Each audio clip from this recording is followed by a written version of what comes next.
Money work. El mundo quiere dinero. Money work. Se arregla con dinero. Money work. Si me quiero educar, dormir en algún lugar, un lugar para trabajar, y si no hay para emigrar. Todo money, money, todo el dinero. Solo un par de gente se lleva el botín entero. Funny, funny, pasa verdadero. Si tienen lo verde siempre llegará primero. Pero llegaremos antes o después. Solo a lo suyo, que Dios todo lo ve. Que por más que tarde lo veré caer. Somos más lo bueno y tenemos fe. El dinero ya lo veré. No vendo mi alma, lo lograré. Seré el más grande, no olvidaré de dónde vengo ni cómo voy. Money work. El mundo quiere dinero. Money work. Se arregla con dinero. Money work. Yo digo las cosas como son. No quiero ninguna aceptación. Tampoco vengo a pedir perdón, porque mis sentimientos se volvieron la canción. Yeah. No me vale mucho como tú me ves. Sabes, tú me llegas solo a los pies. Para mí ser grande es un interés. Ser un buen humano para mí es un deber. El dinero ya lo veré. No vendo mi alma, lo lograré. Seré el más grande, no olvidaré de dónde vengo ni cómo voy. Money work. Yeah. El mundo quiere dinero. Yeah. Yeah. Money work. Se arregla con dinero. Yeah. Money work. De corazón. La plata no te hace ser feliz. Yeah, de corazón. La plata no te hace ser feliz. Money work. El mundo quiere dinero. Yeah, yeah, yeah, yeah. Money work. Se arregla con dinero. Money work. Lunático. And the pot calls the kettle black, calls the kettle burnt, calls her mad. Kettle reminds the pot that we've both been burned on the same stove, that the parts of our bodies that are layered in soot were scorched by the same hands. Kettle tells pot that she still boils water, holds the hot breath of a white man's tongue, endures the slow simmer of a white woman's allyship, and still we make something beautiful. Pot calls the kettle wicked, and kettle says no, but says she's so magical she burned the hand of the last man who tried to pour himself a piece of her. Says she's so black she is everything, so black she is the beginning. She is the first thing someone finds home in when they wake up in the morning. Says ain't that what it means to be black? To have the world go up in flames around you and still be sanctuary for someone, saving men who lost themselves the night before, saving men who curse our names but forget his mama is made of steel too. And now the pot has no words but calls the kettle bitter, but loves the glass pan, the fine china, loves all the exotic shit white men put behind glass casings, loves how fragile things not made of steel can be. But this isn't about the pot or the pan. This is about the kettle, the black woman, how she pours herself across the earth, but no one bats an eye when the water disappears. We give ourselves to men who never love us, but they say we are difficult, too hard to break. How we, the kettle, praise this pot, this man for all the water he holds. How we are the only ones who do not call him monster when the water boils over, because we know this heat, this white flame, hot enough to make any of us explode. We are the first ones to make noise when the world goes up in flames, but they say the earth was saved by the man who heard her scream. Pot calls the kettle black, and kettle says yes, but says you best remember you black too. The next time they bring a fire to your neck, they burn black bodies on the stake and the stove. Pot calls the kettle black, and kettle says, bitch, I might be. Says, knock if you buck, then says, wipe me down. Kettle says, yes, my nigga, I be black, I be mad, and I boiled the last man down to his bones when he tried to test me. Pot calls the kettle black, and kettle says, hell yes. But don't say my name as if you ain't ever been burnt too. All right. Microphone check 1, 2. If you can hear me in the chat. If you can hear me in the chat, let me know. Let me pause that right there. Let me go back over here because this is where we are starting. How's everybody doing tonight? And if you're in the clouds, how you doing there? If you're watching this on replay, welcome to the show. Anyway, so tonight, it is going to be one of those nights. We're going to break down the high value scam and how much of a scam it is. But we're going to start way back. We're going to start way back with Shiraz Ali. I'm sure you've heard of her. Let's let her talk. Let's let her talk. Let's let her talk. Let's see here. Here we go. They want to ask a woman what she brings to the table. Wait. What happened? What happened? Wait, hold on 1 second. I'm saving that for later. Here we go. Okay. Don't have shoes. Here we go. Well, we have been taught that. It's like people that don't have shoes.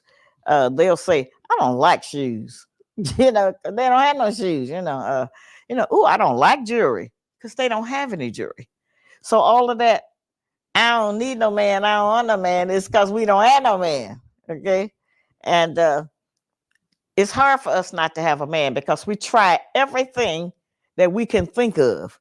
We wear anything that we can think of. We'll do anything that we can think of to get a man. So, but I thought Kevin Samuels was saying that black women don't try everything they can to get a black man. Interesting. Hold on 1 second. I got to do something real quick. Hold on.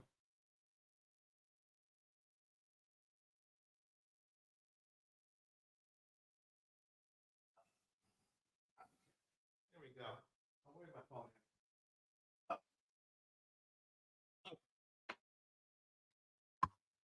But let's give her a chance. Let's let this intelligent woman break it down for us. Here we go. Henry Mars in the house. Good to see you, Henry. Here we go. Those of us who don't have a man, we just have either exhausted all of our ideas or we have just decided I'm not doing that just to get no man or whatever, okay? But we all want a man. We all want a man, and most of us all want at least one baby. Those are things that we do want. And we still are laboring under the misinformation that if we can get a man to get us pregnant, that we'll have some kind of hold on him to control him.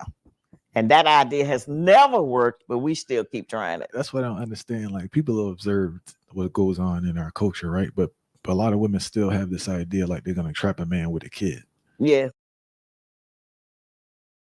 And here comes, we couldn't even get no more than a minute into this thing. Excuse my neck is kind of weird. Here's the thing. Basically,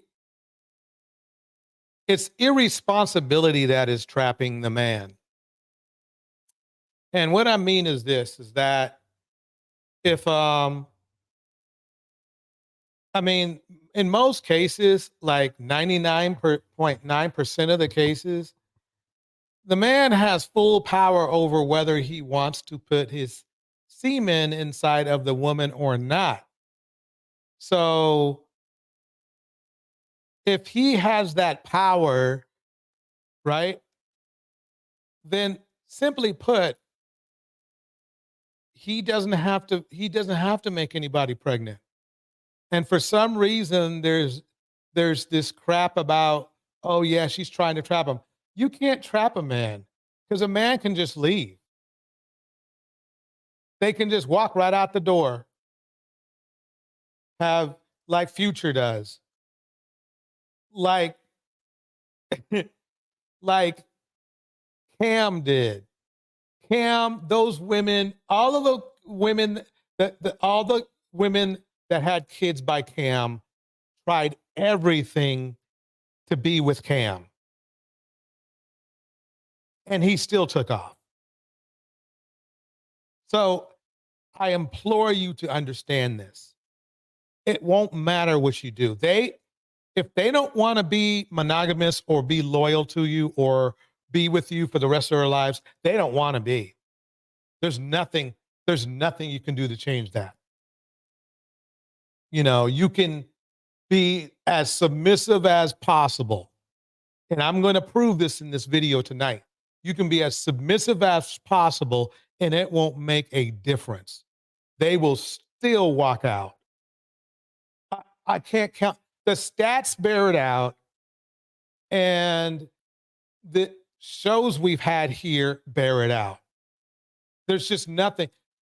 What do you think Kevin Samuels preached? It wasn't marriage.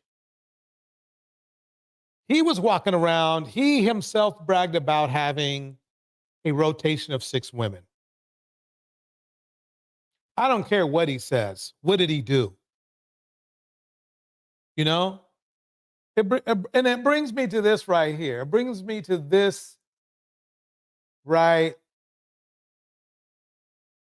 here. We need to start advocating for men who want to be with men. I understand the impulse, brothers. I do. But our women are not showing us. I don't care what they say. What are the women showing? And what that means is this, is that men are taking the portion of a relationship they should be having with their woman, and they are replacing that with men. So that loyalty part, that friendship part, that should be going to women, that supportive part that should be going to women, they're sharing that with their homeboys and their homeboys only. Let's get on with the show. Yeah, we do. And it's really, as I said, that's one of the reasons men have to be taught fatherhood too. Because the system that we have practiced in this country is that when you quit the woman, you quit the children too. Okay. And because the rules of child support, you know, are so damaging to our men. $300 a month. These men spend that much over a weekend at a bar. Right. If, as an example, if a man is making $2,000 a month, take home pay, that's realistic right here today. Okay. And if his child support, if he got 2 or 3 children, or 2, 1, whatever, his child support is $500 or $600 a month, and his rent is $1,000 a month.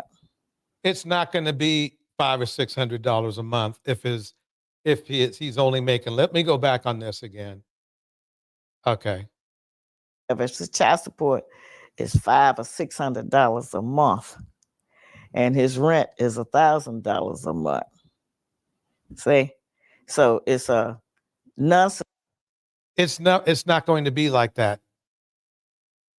The fact of the matter is the best way to not worry about child support is not make anybody pregnant. That's the best way to resolve that issue. It's that simple. If you do, that child is your responsibility. And really $500 a month is a deal. For taking care of your child and you don't have to be around, that's a deal to you. It should be a deal. Yeah, I agree. Me Columbia says her logic is flawed, and I agree. I couldn't agree more.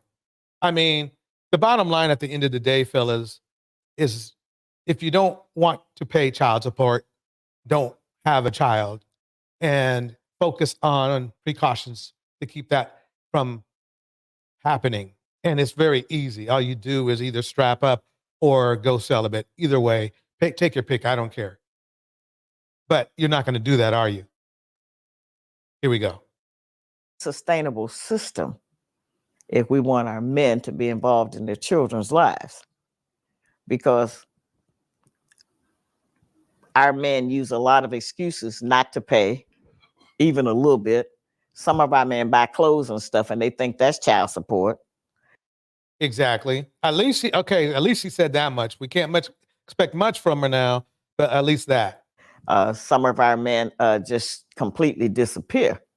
Some of them won't work at all because they know if they work, they're going to have to pay that money for child support. So that is one of the ways that we kind of get you back, because there are other ways to do that would keep you out of the system, and you all would be able to co-parent. However, we need teachings on how to co-parent. I was going to ask you that. We don't know how to do that. We don't know how to cohabit with each other.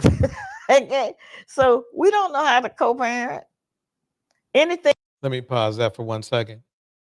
Wising acknowledge decades and decades of them whining and crying has only made them be more adamant to avoid using protection and blaming women. Bars. Thing that's co means unity. We don't know how to practice none of that.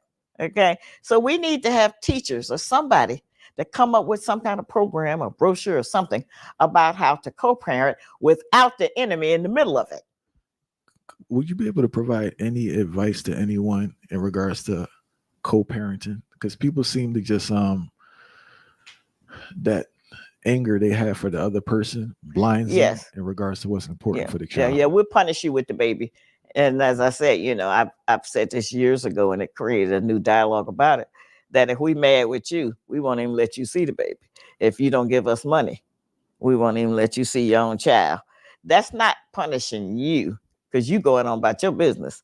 It's punishing the child. That's who's being robbed in the situation. And as an example, I've noticed a trend that when the problem she has is she's by omitting some facts, she's making an assumption that needs to be made. Number one, a lot of these men became violent with their female counterparts, and that's why they're not together. The woman might even love the guy. Brina West is in the house. The woman might even still love the guy, but she loves to be alive as well too. And if you watch her Sunday shows, you will find out that many times these men cannot control their temper. I believe it or not, marriage would be higher in the United States if men, just men, could control their temper in our community. If men in our community can control their temper, or they had more patience, and two, if they were loyal, relationships in our community would take a huge positive jump in the right direction. But that's not what's going to happen. And you can tell because it's funny, the same men that complain about, if a woman is submissive or not, he wouldn't hang around to find out whether a woman is submissive or not anyway. He pumps and dumps. Let's keep it going. Here we go. When you hear the white women getting pregnant on television and so forth, they'll say, "We're pregnant." I've even heard their men say, "We're pregnant." Okay. We say, "Where's my son? Where's my daughter?" Okay. And that's funny she's saying that because she doesn't understand that. Well, she might understand, but maybe she just is BSing. She doesn't understand that basically that ship has sailed. I know we real tough, but we can't have no baby by ourselves. It's just not gonna. It has never flown in that way. So I think that's something that we could sit down and just talk about. I know we mad, but we got to do this different or write it to the person. And we especially get angry if you get with another woman, because we'll say, "I don't want my child around your other woman." Well, you are more capable to protect a child than we are. You can protect your child better from a woman than we can protect ours from a man. That's supposed to be how it works. But if you look at the stats, that's not what's happening. Women protect children better because women care more about the children. That's not necessarily true of a man. And in fact, I think I'll make that point right now. I think I'm going to make that point right now. Comedian Corey Holcomb, please forgive me if I'm saying his last wrong about 5. Listen to me, America, please believe me when I tell you this. This is not all men, but I would say it's about 80% of men. If we don't love your mother, we don't really love you, motherfucker. And that is why child support exists. If this is a red pill comedian.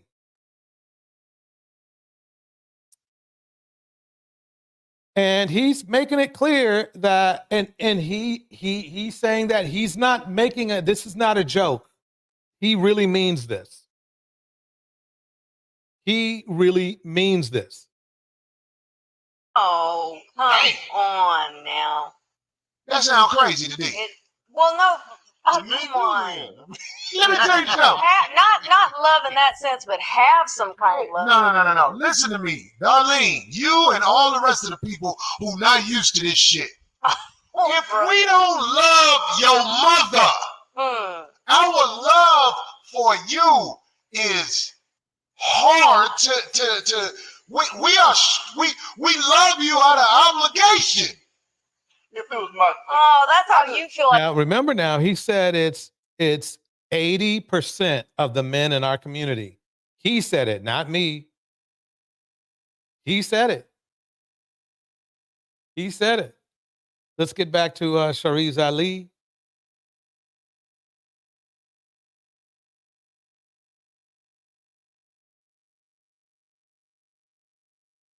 Can get a man to get us pregnant, that we'll have some kind of hold on him to control him. And that idea to be taught fatherhood too, because the system that we have practiced in this country is that when you quit the woman, you quit the children too. Okay. And because the rules of child support, are so damaging to our men. If, as an example, if a man is making $2,000 a month take home pay, that's realistic right here today. Okay. And if his child support, if he got 2 or 3 children, or 2, 1, whatever, if his child support is $500 or $600 a month, and his rent is $1,000 a month. Did she ever ask the guy, why did you have the kid in the first place? You didn't have to have that kid. See? So it's a non-sustainable system if we want our men to be involved in their children's lives, because our men use a lot of excuses not to pay, even a little bit. Some of our men buy clothes and stuff and they think that's child support. Some of our men just completely disappear. Some of them won't work at all because they know if they work, they're going to have to pay that money for child support.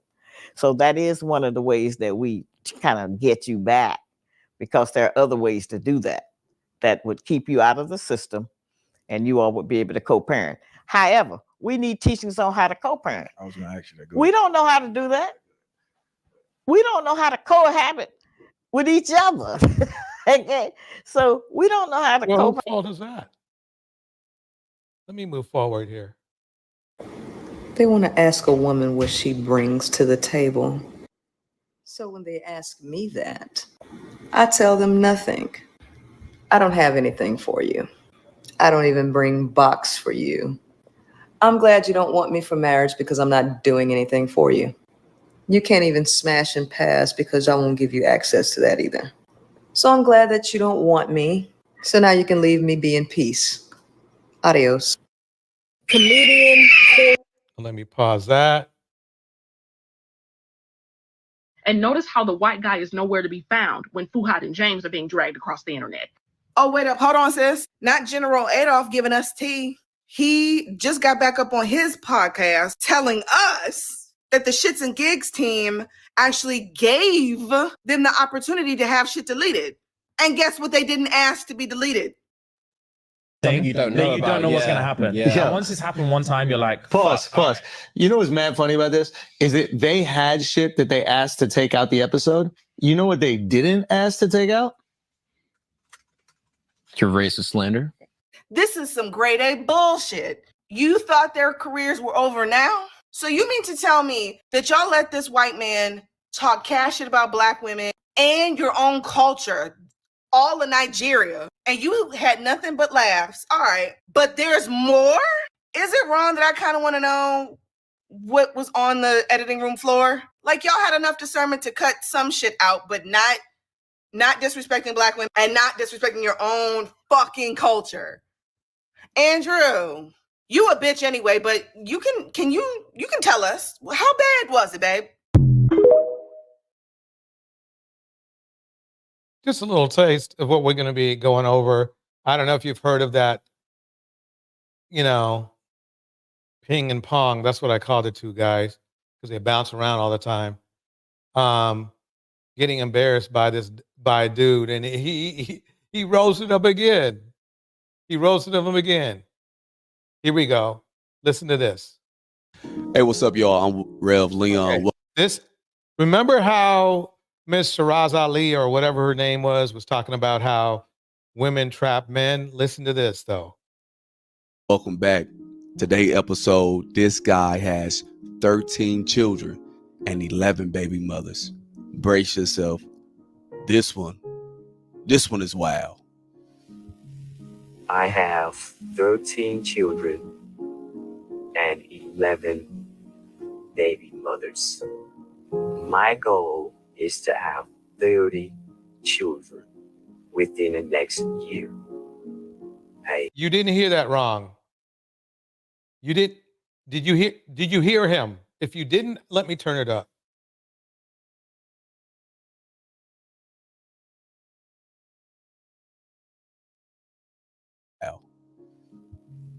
I have 13 children and 11 baby mothers.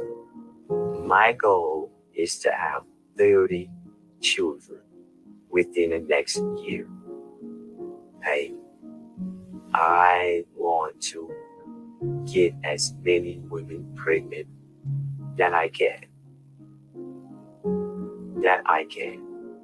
And my goal is to get 3 women pregnant per month until I reach that goal. I want a big family. I want to feel like a king. And I believe having children can amplify my last name. And we will. I'm dropping the link just in case somebody wants to come up. There is your answer why there are so many single mothers. You think this man is alone? Do you really think this man is alone? I got to play that shit over again. I'm sorry. I got to play that over again. I want to get as many women pregnant that I can. And my goal is to get 3 women pregnant per month until I reach that goal. I want a big family. I want to feel like a king. And I believe having children can amplify my last name. And we will reign forever here in this nation. The women I would date, none of them knew that I had children. None of them know. When I meet a woman, I do not disclose what it is that I've done. Everything I feed them is a lie. We date about 3 months. I make sure everything is good. Then I go in for the chill. I get them pregnant. Once the woman confirms it, I'm on to the next one.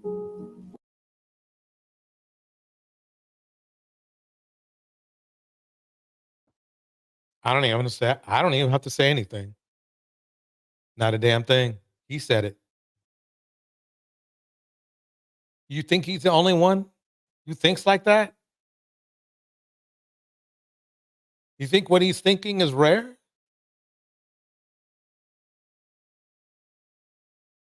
I mean, he's to the extreme. You might not really extreme, really, quite honestly, but you can say that he's aggressive about it. But this is how the men in our community think now. They don't have any power. They don't have a way to feel like they're a king. So the only way they can do this is by the only way they think they're good, the only thing they think they're good at, which is making kids. Do you think he's trapped? I told you he's not trapped. I told you there's no way to trap a man. He told you right there what he was going to do. He's going to make sure everything was all good. She was good and pregnant, and that he moves on. And if he wanted to come back, he could come back. That's what makes him feel powerful. Because he can hop around, the babies. He always has an excuse for access. That's why they do it. That's why Cam does it. Because they always have an excuse for access. It's that simple. Let me keep it going. And that's my goal. My goal is to have 30 children. And it's really easy nowadays. It's easy to make a woman fall in love with you. I thought it was difficult.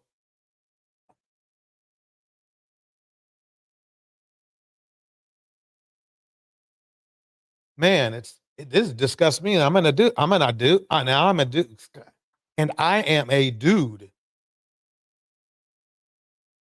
All you have to do is show that you're a decent man. You don't have to be the best of men, but just be better than what they had before. A woman will flock to you when you show her that you are a high guy. You can't be better than the person before if you're getting with them to make them pregnant without them knowing and lying to them and then just literally leaving. That's not any better, really. I mean, what? So what? Right above hovering, right above criminal level? Is that what he's talking about? You man. And I walk around here as a high value man. There it is. Did you hear him? Let me hear it. See, I told you the five. Oh man, here we go. Better than what they had before. A woman will flock to you when you show her that you are a high value man. He actually thinks he's a high value man. With 13 kids, I don't care how much money you make, that's going to be pretty difficult. And he doesn't look like he's really super famous or has billions in the bank either. Why they do it. They're making women pregnant. They're making women pregnant to make them feel better about themselves. That's all. Not because they love you. Not because they want to be with you. Not because they even want a child to take care of. He's not taking care of these kids. Do you really think he's taking care of those kids? He's got 13 of them.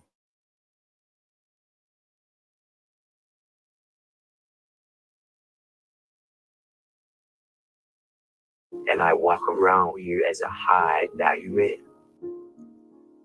So you don't care about having a broken home? That doesn't bother you? No, he even beat out Cam. Cam has 3 or 4 broken homes. This guy has at least 11. You can't, I'm telling you, that's just like disgusting. That's disgusting. Why Knowledge says, I'm glad you are covering this here, DJ. This could make primetime news, and Red Pill Bussy Club would never say one word about this. If they did, of course, they will blame the woman. We do have some, though. Yeah, we do have some, though. But yeah, listen to him. The trap theory, I think I'm pretty much beating up on that trap theory pretty good. It's the men that are doing the trapping because it's the women that are left with the responsibility of raising the child. Let me play it again. When you show her that you are a high value man. And I walk around here as a high value man. So you sweat in the house. You don't care about having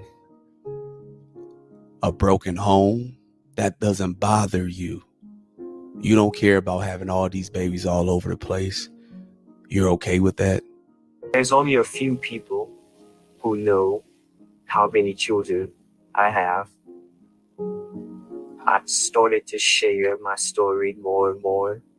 And you can check out my Instagram page also to follow me.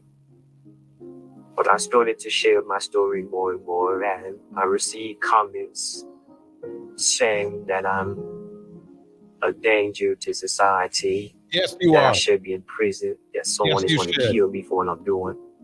I don't care. This is my life. This is my legacy on the line. Some people believe that I am creating broken homes. I don't believe that. No, you notice how he's making things up. There's no possible way he's taking care of 11 women. Let's listen to his excuse though. We heard Cam's, let's hear his. That I am creating broken homes. I don't believe that. I'm taking care of all my children. Even though we're not in the same household. And that's a broken I'm home. taking care of them financially. I'm available. It's funny how I will read comments and the women try to blame me. I will see comments on my Instagram page and they're upset with me. When I share this story to others, they become upset. But you should be upset with the woman who lays on her back and opens up her legs to a man she barely knows. Yeah, you make it easy. There's no resistance. There's no fight. Okay. This is how a lot of these men think. I don't have to make any black male hate speech. I just have to hit play.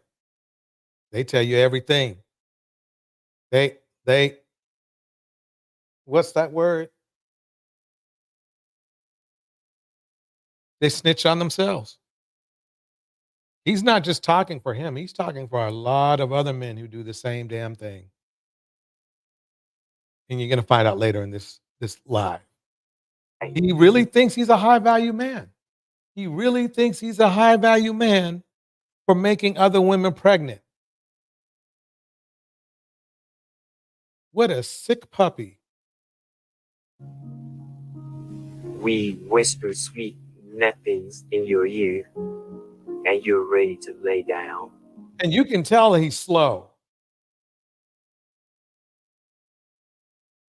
And have a baby with a man you do not know. And I am seeking women. I'm seeking women that's gullible, that's easy, so I can keep this last name, Tahua, flowing. For I'm a god. I am a god. No, I don't have a mental disease. I beg to differ. I am a king. The Bible tells us to be fruitful and multiply. And that's what I'm doing. I'm being fruitful and I'm multiplying.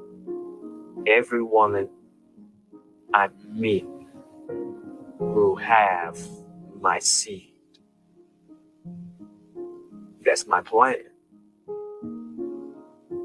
And I won't stop until I accomplish my goal.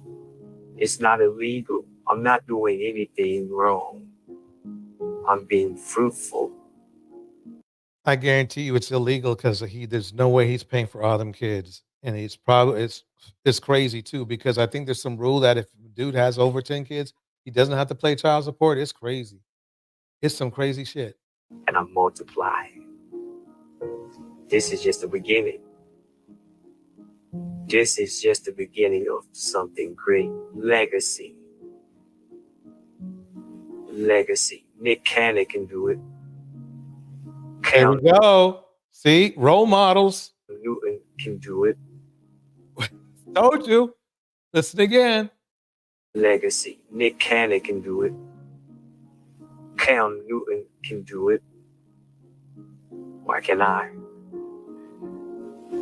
Why can't I? Hey, family, please like this video. Like it. It helps the algorithm pick it up and share it with more people. Let me pause this right there. This is from It's Rev Leon. And this dude right here is one piece of work. I told you there were more of them out there. Remember when the argument was, well, you know, Nick Cannon and Cam Newton, they have the money to take care of all those kids. I guarantee you, this guy right here, this nobody does not have that kind of money. Nope, no siree. Nope. But they're out there. So ladies, watch yourself. Because he's not alone. And you think he's alone? Check this out. You ready? Bit of a bachelor pad. Oh, dang, for real? Oh, shoot. Okay. My bad. I didn't know it was gonna be that quick. Yeah, I'm ready. Okay, you got your cowboy hat on. Where you calling me Yes, from? ma'am, always. I'm calling from Houston area. Houston, how old are you? 23. Okay, why you hesitate? Say that again? Oh, is there a delay? Oh, there's just a delay in the mic. There ain't no delay. I mean, there ain't no delay in terms of me giving that answer, just a delay in the microphone. Okay. And What do you do for a living, Nicholas? Well, I do IT work for a living. So I got out the Army about 7-8 months ago. I did IT in the Army, and now I finally started working with IT again. I work for this company called Archrock. They work on natural gas compressors, and I just help migrate applications for the field technicians out there. And do stuff like that, help them with their devices. And then on the side, I'm also a part of the local 51 Houston union. They do like theatrical work, doing like rigging for like lights, AV work for like concerts, hotels, convention centers, stuff like that. So, okay. Yeah. Okay, you have a couple jobs. Do you have any kids, Nicholas? No, sadly, no. Well, you're only 23 years old. Really? Yeah, but I kind of want to have them earlier rather than older. So my dad had me when he was like 30 something. And although, I had some fun times here, there, it kind of sucked not being able to like play sports with him because his knees hurt and his back hurt. So I'd rather have him now. That way, when they reach like them teenage years, I can still keep up with them and stuff like that. Fair enough. So do you want to get married or want to just have children? Oh, no, of course, get married. Get married, of course. I mean, I want to have children first. That's my main problem.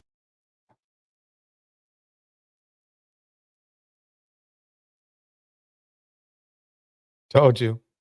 Why these dudes, they don't want to get married and then have children. They want to have kids and trap themselves, essentially, because you notice his priority is having kids. It's not getting married.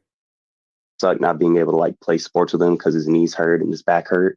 So I'd rather have them now. That way, when they reach like them teenage years, I can still keep up with them and stuff like that. Fair enough. So do you want to get married or want to just have children? Oh, no, of course, get married. Get married, of course. I mean, I want to have children first. That's my main problem. But, how are them kids going to grow up in a happy home if you're not married and it's not, love between the two partners, Okay. So. All right. So Nicholas Houston, 23, does IT work and more. No kids, never married, I'm assuming. And you're calling us from Houston, right? Yes, ma'am. And what's your zodiac? I'm an Aries. Aries. All right. What kind of woman you look? Okay. So Nicholas Houston, 23, IT work. Also, recently got out of the Army a couple months ago. What is that, 10 months ago? About 7, 8 months ago. So. Okay. Thank you for serving our country. No kids, never married, is the Aries, ready for his wife. What kind of woman you looking for? Yeah, I guess I'm looking for somebody who, I don't really got like a specific necessarily type. I'm still young. I haven't reached the age where it's like, okay, shorty, you need to have all your P's and Q's like figured out. Like we got to go ahead and get started. Like I still have a little bit of time to kind of plan and get to, have a relationship without having kids and worries like that. But somebody who's definitely like bubbly, somebody who's, doesn't mind going out and having a good time, but also doesn't mind staying home and like doing things like watching movies or going to the movies or shows and stuff like that.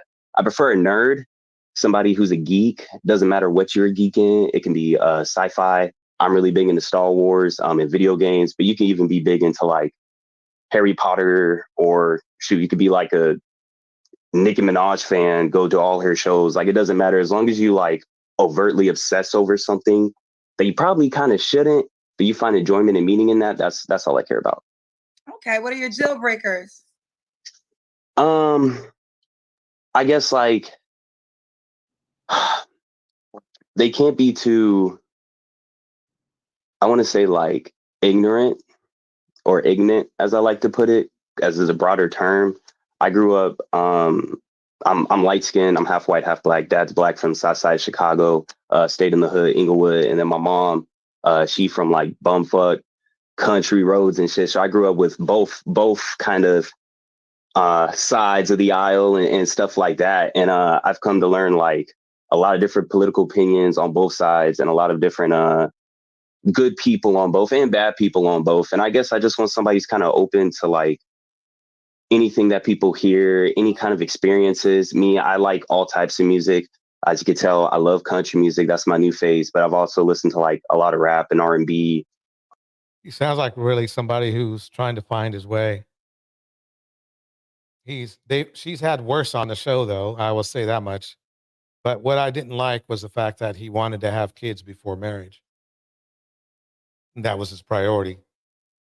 So as you can see, these men find value in having kids, whether they take care of them or not. They're just trying to have kids.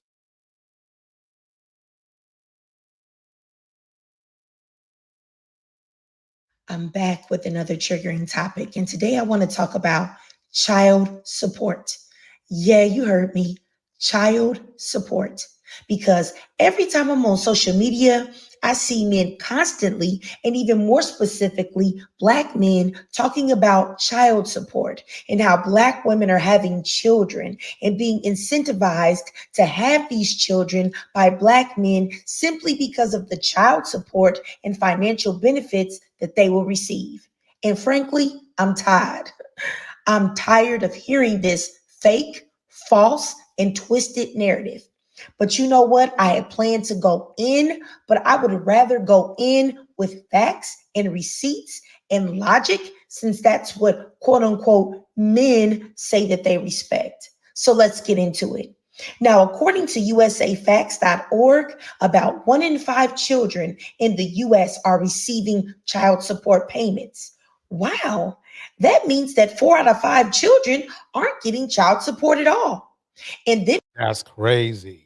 If you were to go by the Kids Count data center numbers, well, they say that only 1 in 4 single mother families receive child support. Now, that doesn't seem like women are these evil child support demons, does it?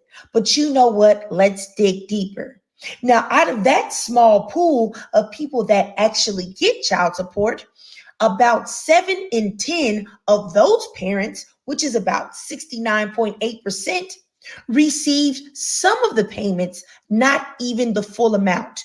Wow. And only 45.9% of this pool of child support recipients even received the full amount. And let's be clear here that it is just about 24% of single mother or female-headed homes that receive child support at all. Now let's talk about how much these payments are. How much are these payments that these men are saying that women are willing to have a child that will be with them for at least 18 years for? Or how much are these payments that these women are spending on themselves and not the children?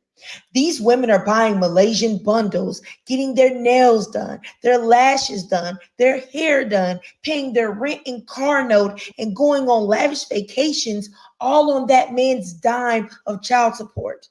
Now, is that $300, right? 10K a month? No. Is it 5K a month? No. Is it 1K a month? No. The average child support payment is $430 a month, which equals up to $107.50 a week, which doesn't even cover daycare, food, or gas to take the child back and forth to the places that they need to go. So if you want to listen to the rest of it, you can go to Your Triggers channel. She's got it going on. And if you notice, basically child support, and that's why men make women pregnant, because if they have to pay child support, God forbid, they get a deal. $400 a month. I said it was 300, but it's 300 in some states. That don't even pay for babysitting or anything. That doesn't even pay for support. That barely pays for food. That definitely doesn't pay for clothing. Basically, if somebody had to live, if the child had to live off of all the money they get for child support, that child would die. They'd be malnourished.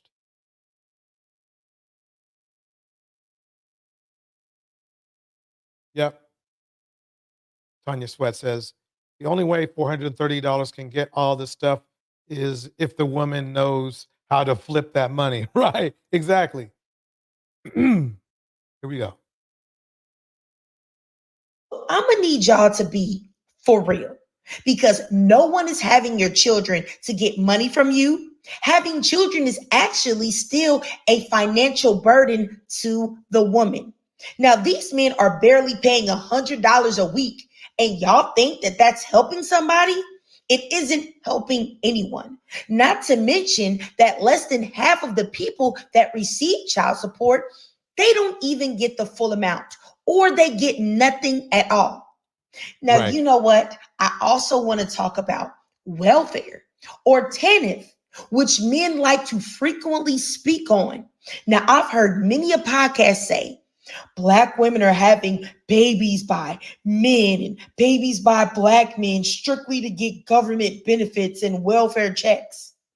Well, the average welfare payment for a woman with 2 children, which, by the way, is the average amount of children that Black women have by the time they end childbearing age, it is $418 a month. To break that down to you, the average rent right now of a 2-bedroom apartment is $1,320. So it actually would be a hindrance for a Black woman to have a child for a check by a Black man, because she wouldn't be getting anything or coming up at all. Black men have the lowest labor force participation rate and employment rate of all races of men. So by that logic, it would be more advantageous for a Black woman, if she was looking for a come up or a man to get a hefty child support payment from, she would need to choose an Asian man, who are the highest earners in the US, or a white man who's number 2. Honestly, I'm gonna need y'all to. That is just, that breaks it down right there. So let's go to this one. Hello? I gotta see your face. You gotta see my face. Okay, I need light, baby. All right. I don't know. Okay, is that a bonnet? That's not a bonnet. Okay. Not a scarf. You're giving me Young Miami vibes. Thank you. You know what's crazy? I see you all the time. I said, let me see if I can dead ass go live on this shit. I saw you. I'm like, wow. Go Kendra. I fucked with you hard. Just know that. Well, thank you for fucking with me hard. I think that's a compliment, right? Yeah. Yeah, I just wanted to, tune in or whatever. Wait, are you looking for a man? Are you single? Yeah, I'm single. Okay. So let's get into it. So you're familiar with the show? Yeah. All right, what's your name, baby girl? Y'all can call me Lala. Okay, Lala, stop moving. Were you? They gonna talk about your scarf, but you don't care. Are you? They like, talking about my scarf? They gonna talk about. Welcome, Angela. Angela says TANF was $375 or $385 per month in 1984 if you had one child. The scarf. Who wants smoke? Okay. Okay, we good. We good. I got this. Okay. Lala's the name? Yeah. Lala, where you calling me from, love? New York. And why? I should have knew you was a New York girl. What's the zodiac? How old are you? I'm 23. Dang, she's young. 23. Okay. Do you have any kids? No. No kids. Okay. You ever been married? No. Okay. What do you do for a living, Lala? I go to school. Okay, so I'm moving. You go to school. How you pay your bills? I recently got a lawsuit, so I'm just using that. What you get a lawsuit for? I don't really want to go in detail, but yeah. Oh, okay. Lala, New York. Very in wisely school, done. 23. What's your Very wisely done. It's not anybody's business. zodiac sign? A Leo. A Leo. Lala, New York, 23, Leo. In school, no kids, never married. Recently got a lawsuit, child. Let's get into it. What kind of man you looking for, girl? I don't know. I'm young, so I'm looking for somebody older. But I'm looking for somebody that got their shit together. You feel me? My last couple of relationships, I've really been the person that been putting my money up and stuff like that. I'm really looking for like a wine and dine type of person, you know? I don't know. I'm a young bitch, so you feel me? Okay. So you were the breadwinner in your last relationship? Not my friends. What is your friend saying? She's like, you're not young no more. Well, wait, when you're 23, so at 21, you were the breadwinner in your relationships? Yeah, basically. A 20-year-old woman having to pay for a guy that she is probably older than her to take care of him. That's where we're left with right now. That is just crazy to me. I just brought up the video just for that. Just for that one. Well, let's get into the mind of black men and why they love white women. Here we go. So we got to talk. Amazing Lucas. I'm going to fast forward through his intro.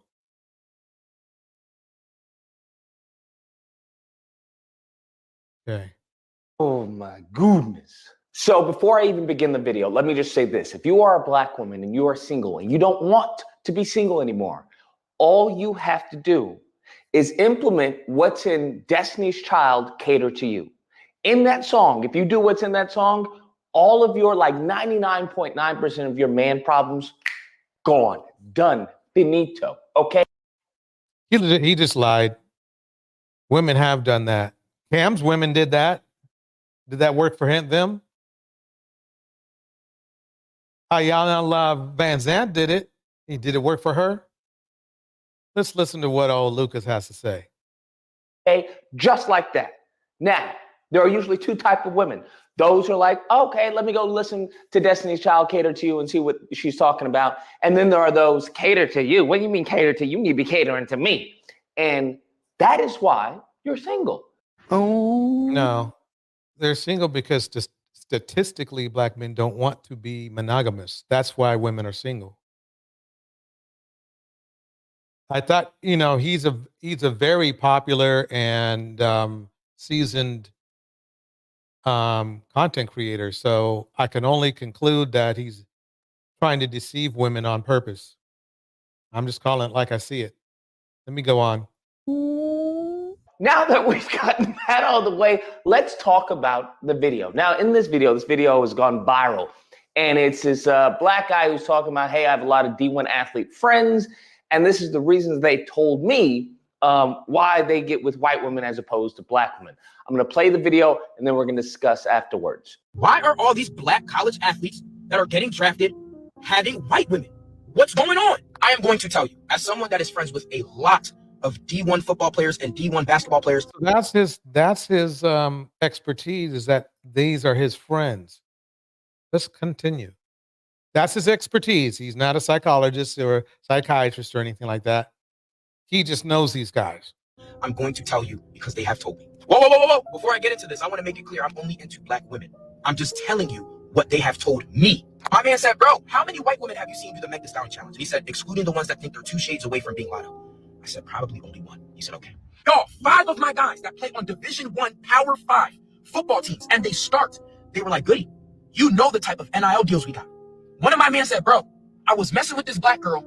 She heard about the deal I got and started to request money, Apple Pays and Cash Apps, for her hair and nails. I said, oh, shit. My other friends were saying, bro, I would try to take her out to Chipotle, Kava, this and that.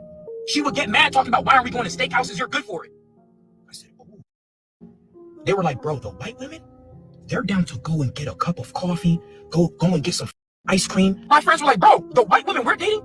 It's not true. But let's keep it going. Not like in the consensus or in general. They pay for a lot of our stuff. I said, what do you mean? They said, bro, they know that we're making some money, but while we're at practice or we're at camp, they got us our favorite Cava Bowl, double chicken, right? Waiting for them to come out of practice. My friends were telling me these girls are getting their group projects done, getting their essays done, online tests done on time. I said, wait, what? I said, bro, what about maintenance? There's no way y'all not paying for her hair, nails, bags, her lifestyle. He said, bro, first of all, my girl will get her own Starbucks and even get me one, but if I want to be nice, I'll get her something, from Starbucks. And they were like, hair and nails. They don't even care about the nails, really, and if they do it themselves. Sometimes I pitch in, and I was like, all right, what about hair? They were like, bro, she's white. She just brushes it. We're flat irons it. She wants to be special. Jesus Christ, you're saving a lot of money. One of my men said this. He just got drafted. He said, bro, I was dating a black girl. Now I'm dating a white girl. I'm about to marry her. He said, the difference between the black girl and the white girl, the biggest difference is the white girl knows when to shut the fuck up. I said, God damn. Now, in the video, let me pause it right there. Let me show you what really happens.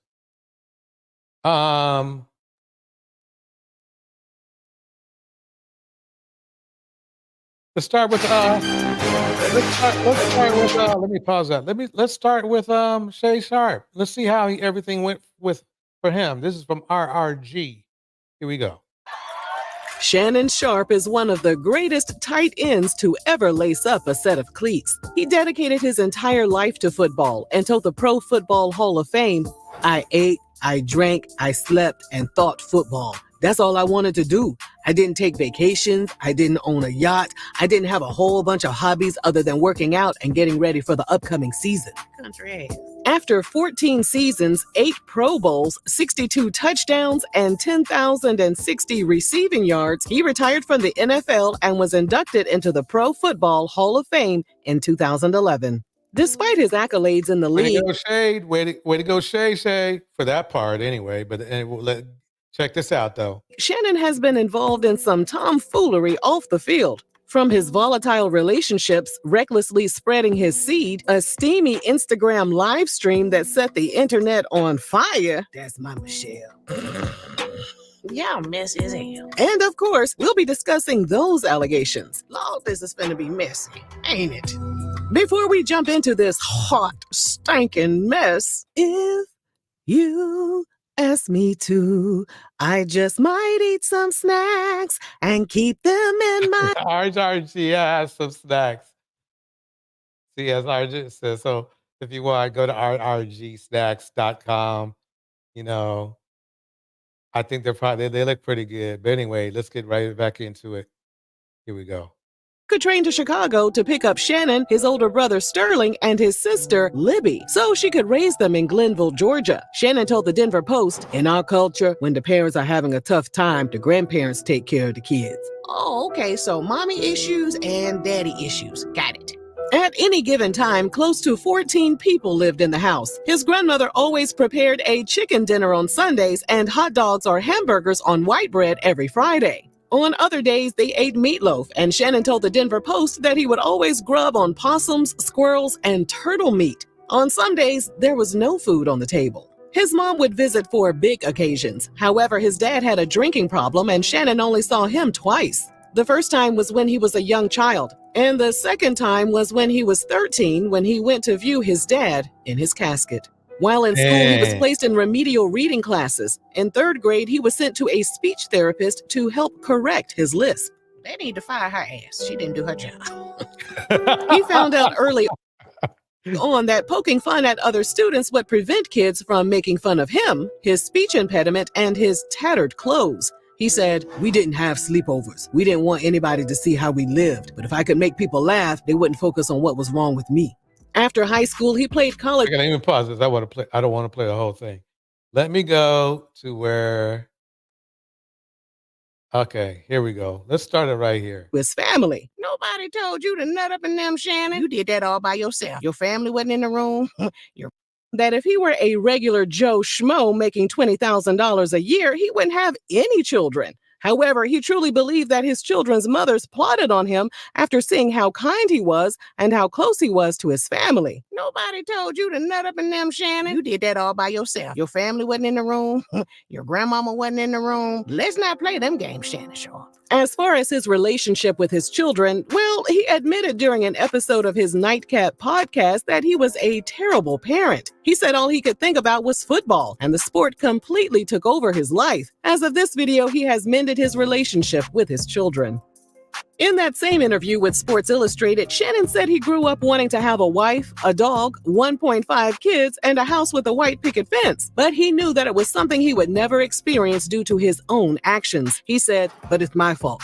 I was reckless in my behavior with those women." He was extremely meticulous with his lifestyle and stuck to a strict schedule that included. Don't you find it strange that the messiest dudes want to give other men advice about relationships, and it usually has nothing to do with, not doing what they did?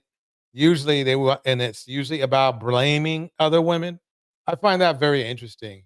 Included the same food every day except on Fridays. He didn't have a lot of friends and prefers spending time alone. He didn't know any of his neighbors and he didn't want to get to know them either. He added that even if his friends stopped by unannounced, he wouldn't bother opening the door because he hated surprises. He also said he changed his phone number once a month. Yeah.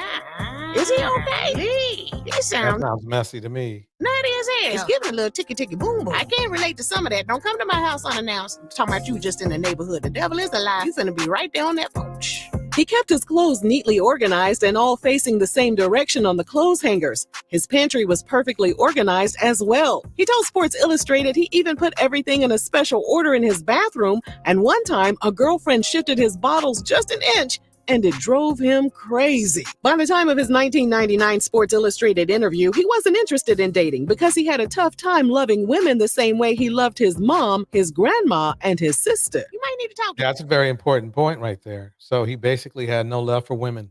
That's what he's saying. somebody, where you on the sofa, lying down or sitting up, and, somebody is on the other side of you with a pen and a piece of paper taking notes. Whatever you want to call that.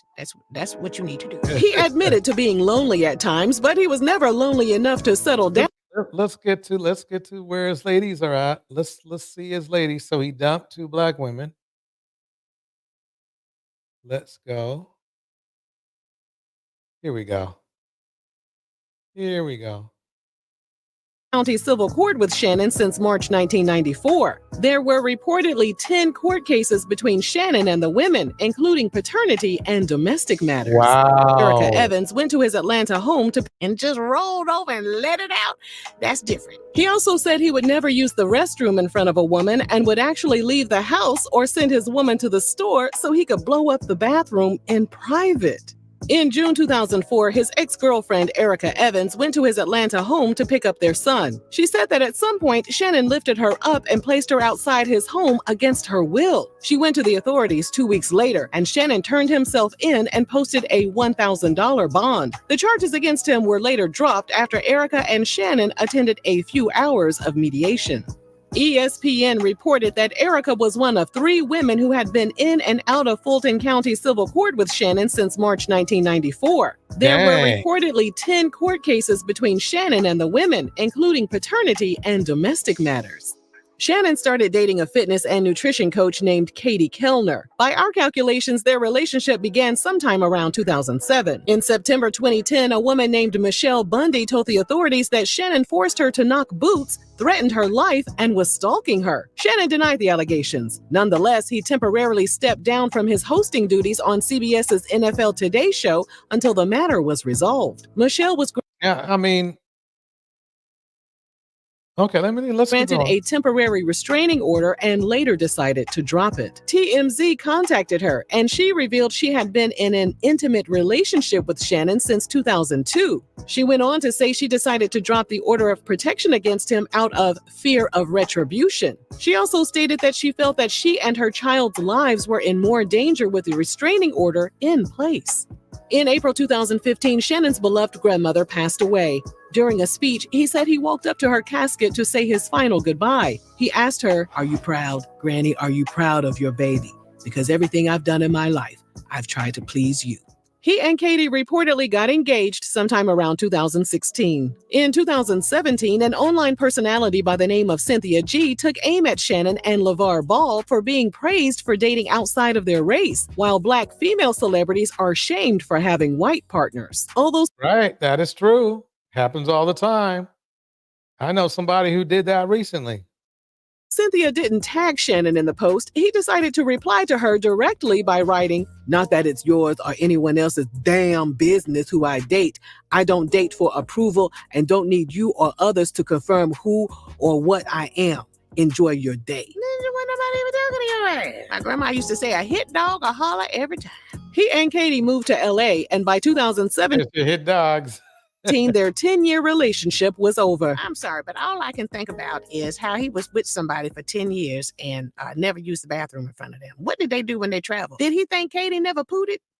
Katie don't poop? Katie quickly moved on and married former baseball player Marlon Byrd.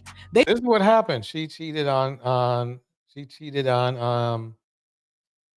Shannon, and I'm surprised that our RG didn't go over that. Yeah, she cheated on Shannon with this dude right here. And he married her and she had his kid. Isn't she gorgeous? I mean, she's so let me be quiet. So yeah. So this guy got the prize. They welcomed a child, and Katie filed for divorce in March 2020. As for Shannon, Wait a minute. What did I miss here? Okay. He was with somebody for 10 years and never used the bathroom in front of them. What did they do when they traveled? Did he think Katie never pooted? Katie don't poop?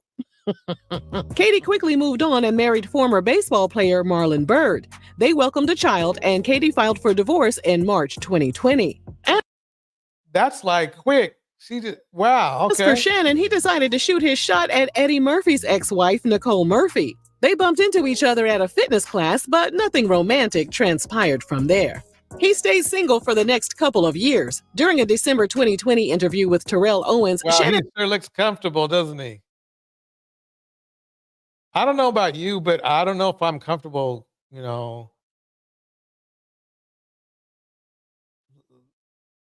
matching watches.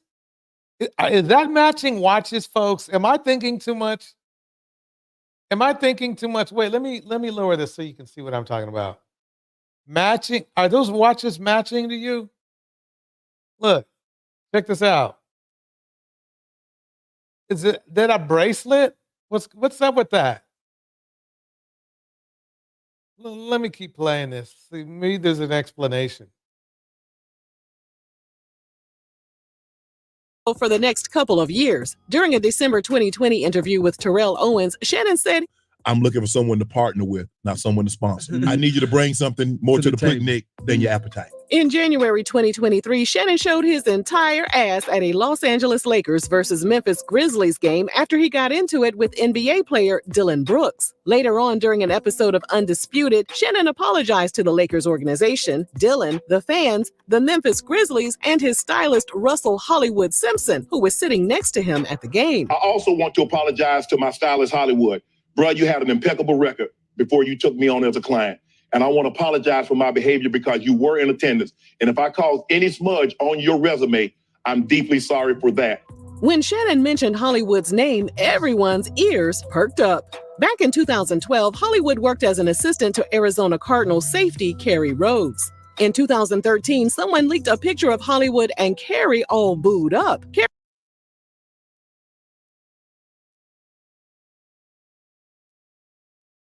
Oh, well, okay. Carey denied he was gay, which ticked Hollywood off. From there, Hollywood granted Bossip website an exclusive interview where he gave all the details about how his relationship with Carey went from being strictly business to blowing each other's backs out. We'll drop a link to Carey's Bossip. Okay. There might be some here. I didn't think there was some here, but maybe so. Here we go. Interview in our description box. Yeah, that sounds messy. So anyway, after Shannon publicly apologized to Hollywood for acting a plumb fool at the Lakers game, online users started to dig a bit deeper into their friendship. They started to notice that Hollywood was always around Shannon, and they were constantly keying at celebrity events. Now, is it possible that they had a business relationship and simply enjoyed each other's company? Absolutely. But of course, online detectives began accusing Shannon of being a part of the LGBTQ community. In July 2023, online sources began speculating that Shannon and Hollywood had parted ways. Although we're unable to corroborate this information, we can confirm that the duo are no longer following each other on Instagram. And that brings us to September 2024, when Shannon live streamed an intimate act on Instagram Live. In the audio, you can hear Unc getting it in with his bedroom partner, whom he called Michelle. That's my Michelle. Initially, Shannon claimed he was hacked. However, during an episode... Let me pause that. Yeah, but that's basic. I mean, I guess what I'm trying to say. Excuse my my voice. I don't know what's going on with it.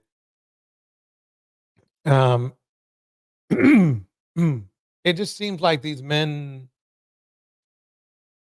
for some reason, their mentality is not letting them focus on what's right. And it can get really toxic sometimes. And they're blaming black women right now, but quite honestly, it happens. A lot of stuff happens like this right here. It taught me a lot of life lessons.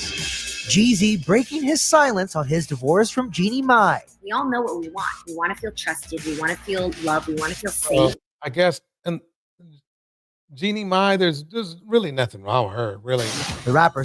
Well, I don't know. I don't know her, but bottom line is that they always want to use black women for an excuse for why why there's divorce. They use, oh, well, most women are the ones who initiate divorce. Bottom line is this: if there were women initiate divorce because they need to get out of a bad situation 99% of the time. Even with Jeezy ended up being the one who was abusive and cheated.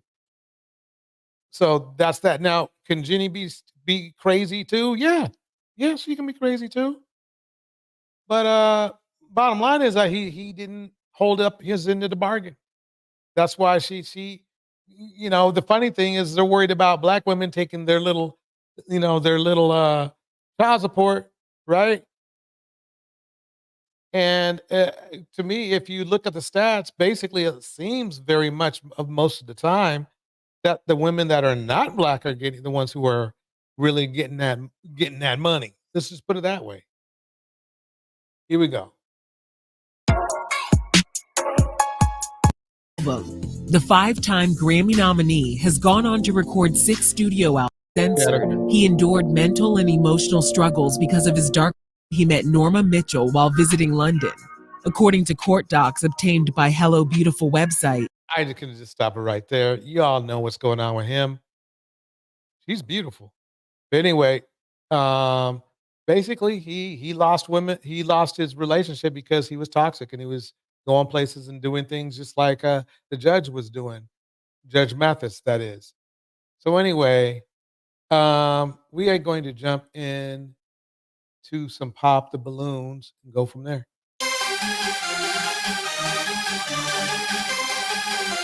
Let me pause this for a minute. This is a reunion. So that was episode 11 through 20. Okay. And y'all all were a big part of it. So big up yourself. Okay. Y'all did great. So obviously, before we start getting into all these juicy topics, I know y'all are ready. Look, Chanel said, oh yeah, girl, yes. So before we get into all these juicy topics, great discussions, whatever we're going to get into, I do want to go ahead and bring out my amazing husband, the producer of this show, our very own BM.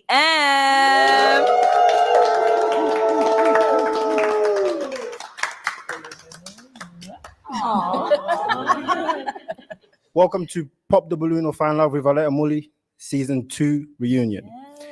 That is 20 consistent episodes. It's a big achievement, so we're here now. I know. Now, first thing first, I want to thank our Lord and Savior, Jesus Christ, for blessing us with everything that we have. I will not be shy about praising his name. He is the way of life. Next, I want to thank, obviously, my wife. Wonderful, wonderful host. She's been absolutely amazing. She's just, every single episode, she's shining. She does a fantastic job at everything that she does. So I want to give a big round of applause for her once again. Let me see what this man's journey was like on his episode. My name is James with James Gourmet Pies. James with James Gourmet Pies. I'm James with James Gourmet Pies, 37. Let's go on over here. If we can have your name and age. My name is James Gourmet Pies. Facebook, Instagram, check me out. James Gourmet Pies, 37. James Gourmet Pies, 37. James Gourmet Pies, 37. I wonder if he's trying to promote his business. I don't know. Okay, so James. Yes, every ma'am. single time I said, man, what's your name and age? What's your name and age? You always gotta throw in James Gourmet Pies. Got to. Got to. And let me tell you why, right? If you have a dream or a goal, I think that you should always put yourself out there. Okay. Even the Bible says, like if I give you a talent and you waste it, go to hell. You know what I mean? So I feel like I'm the best at what I do, and that's how I introduce myself. I don't care who I'm talking to. You know what I mean? I feel like everybody need to have a 30-second commercial. Okay. So speaking on that, so did you come on the show like trying to find a match, or you're like, you know what, I'm gonna come on there and just put my business out there? Was that the goal? Definitely. I was really looking for something serious. Okay. You know, and I was like, everybody, where we going with this? Tell us something. in the comment section, they've been coming at my top paws. You know what I'm saying? Like, he's just here for promotion. And that was not it. I mean, he was there primarily for promotion, that's for sure. Otherwise, it gets irritating after a while hearing somebody just keep repeating James Gourmet Pies, James Gourmet Pies. The very first contestant, Driva, she was one that I would have taken like very serious. You know what I mean? Like, I was feeling her. If you go and watch the whole thing all over again, like, that was one that I was like, you know, this could be serious. You know what I mean? But then she was like, well, I don't like dudes with kids or something like that. You know what I mean? Like, everybody was amazing. Everybody was beautiful. But I'm saying, like, for me to be serious, that she would have been the one. Should have been the one. Yeah. Okay. So as For far me to be serious, she would be the one. So I guess what he's trying to sell is that if he found the right woman for him, he would not be cheating. And that never works out. They cheat anyway. Look, I mean, a billion men would love to be married to Beyonce, but Jay-Z, with his limited looks, still cheated on her. It doesn't matter. Look at The Little Mermaid. She was in The Little Mermaid, and dude still cheated on her. I could go on, but gorgeous women being cheated on. Tiana Taylor cheated on. So it doesn't matter. It's just their nature. There's a certain large segment of men that just need to cheat. As far as like everyone else, when you watch that episode, what did you guys think of James? Like, what did you guys believe? I think he makes gourmet pies. That's what I got from it. That he was there for love, or you guys feel like he was there just to market himself? Both. I feel like I needed to taste one of his pies expeditiously. That's what I wanted to do. I was just like, I want to try these pies. Okay. So even though the intent was not for him to advertise, it definitely was. He made it ring a bell. Yeah. So I have a question for James. So James, I'm from Cleveland, Ohio. If I want a pie, do you ship your pies? I ship them nationwide, but I just want people to know that you can rub your stomach and tap your head at the same time. Like, you know what I mean? Like, Well, James, you know the shipping was like $50, right? So I'm working on that. Okay. Stay tuned. I promise. Stay tuned. It's going to be cheaper than that. Right now, it is. Yeah, who would buy? I'm sorry, you can get a gourmet pie closer. You can damn well make your own pie closer. But anyway, let me play a little bit more, and we'll. Yeah, this actually, believe it or not, I like the show better. But anyway, folks, let me play a little bit more. Here we go. Well, let me play a different one. Hold on.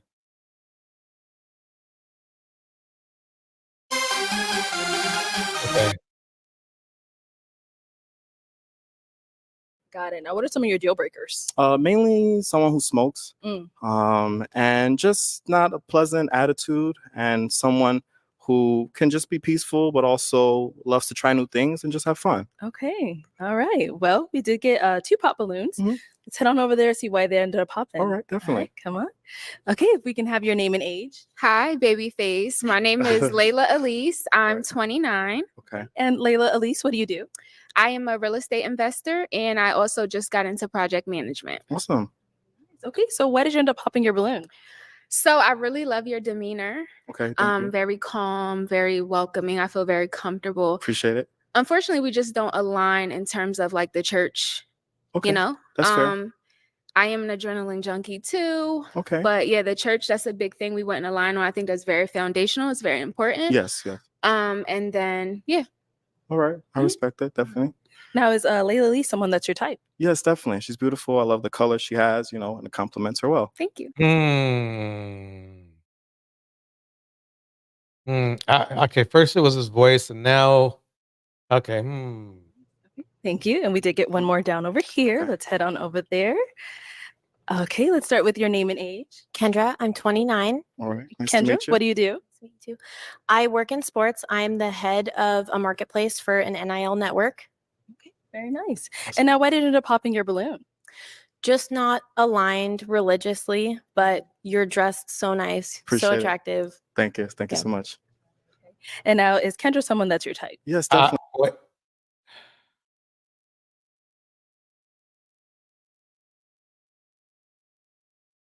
Definitely. I like the accessories she has, and I see she has style with the white shoes. Okay, I'm sorry, people. And then but yeah. All right. I respect it. Definitely. he's got hearts on his shoes. I'm telling you, I'm sorry. I know we do it all the time, but I think he's experimenting with women. Let me just put it that way. He's experimenting with women. He's trying something new with women. Now, is Layla Lee someone that's your Definitely. She's beautiful. I love the color she has, and her well. Thank you. Thank you. And we did get one more down over here. Let's head on over there. Okay, let's start with your name and age. Kendra, I'm 29. All right. Nice Kendra, to meet you. what do you do? Nice to meet you. I work in sports. I'm the head of a marketplace for an NIL network. Very nice. And now, why did it end up popping your balloon?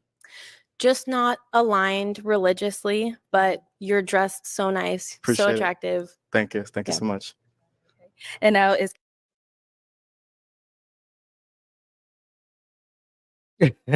Exactly, Deontay. I think I'm seeing something like that. See, he's got heart on his shoes. I'm not gonna condemn him, but his inflections in his voice, the way he's dressed. I'm not saying the way he's dressed is bad. He's well dressed. It's just he's well dressed, but in a feminine way. Let's just put it that way. I'm sorry, the hearts on the shoes sold it for me. So here we go. Is Kendra someone that's your type? Yes, definitely. I like the accessories she has, and I see she has style with the white shoes. So definitely. Thank you. Yeah. All right, thank you. Let's head on. And then the fact that he's so style conscious, don't get me wrong. It's okay for a man to be style conscious about what women wear, but it sounds like he lives, breathes, and eats this. So let's keep going. Here we go. Back. All right. So we do still have quite a few balloons left unpopped. Okay. Go ahead and ask these ladies a question. Just help you narrow it down. See who's more Okay. your type. Definitely. So what would you say is one interesting or unique thing about yourself? Okay. Let's start right on over here. If we can have your name and age first. Hi, Babyface. I'm Serena, and I'm 29. Okay. And Serena, what do you do? I work a regular 9 to 5. I drive coach buses, and also I'm a full-time student for pre-nursing. Awesome. There you go. Yeah. Definitely nursing connection. I like her energy. She's cute. Now your question was, what's something unique about yourself? Correct. Yeah. Unique or interesting about yourself. Something interesting is that I shoot pool and I work out 5 to 6 days a week. Okay. So, Definitely the fitness. yeah. Awesome. Let's go right on over here. Your name and age. Jordan, I'm 27. Awesome. Nice to meet Jordan, what do you do? I'm a therapist and I also own a small business. you. Great. If you want to just go ahead and answer his question. Yeah, so aside from being a therapist, I'm really, really into herbalism. Okay. So I'm actually working towards becoming a registered herbalist, and I think that's pretty Great. interesting. Awesome. All right, let's go on over here. Your name and age. Hi, my name is Candy and I'm 29. Hello. Candy, what do you do? I am an HR professional and I am also a travel advisor. Okay. Good. Yeah. Good. And if you want to just answer his question. Absolutely. So, one interesting thing about me is that I love travel as well. Okay. So I think that's one of the things that we could really connect on is just being able to travel. And I truly believe in living life and not just existing. So Definitely. I think that's 100%. important to really experience life. sure. So yeah. Totally agree. Let's go on over here. Your She name and seems to be a good match for him because I think she would tolerate his DL habits. I don't know why. I just think she would. age. I'm Tanisha. I'm 29. And Tanisha, what do you do?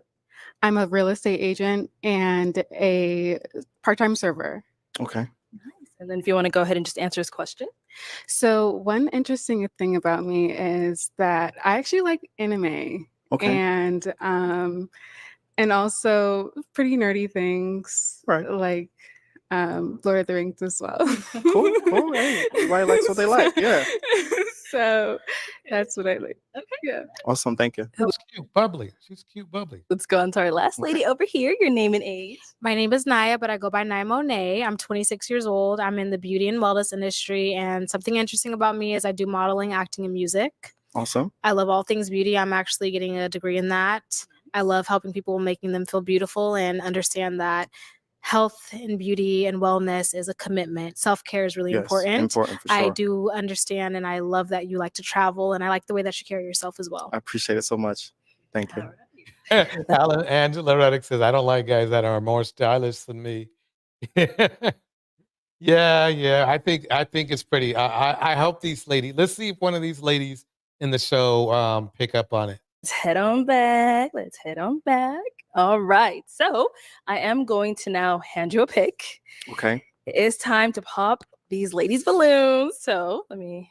I watch all the clips and now it's my turn. It's your turn. Yes, it is.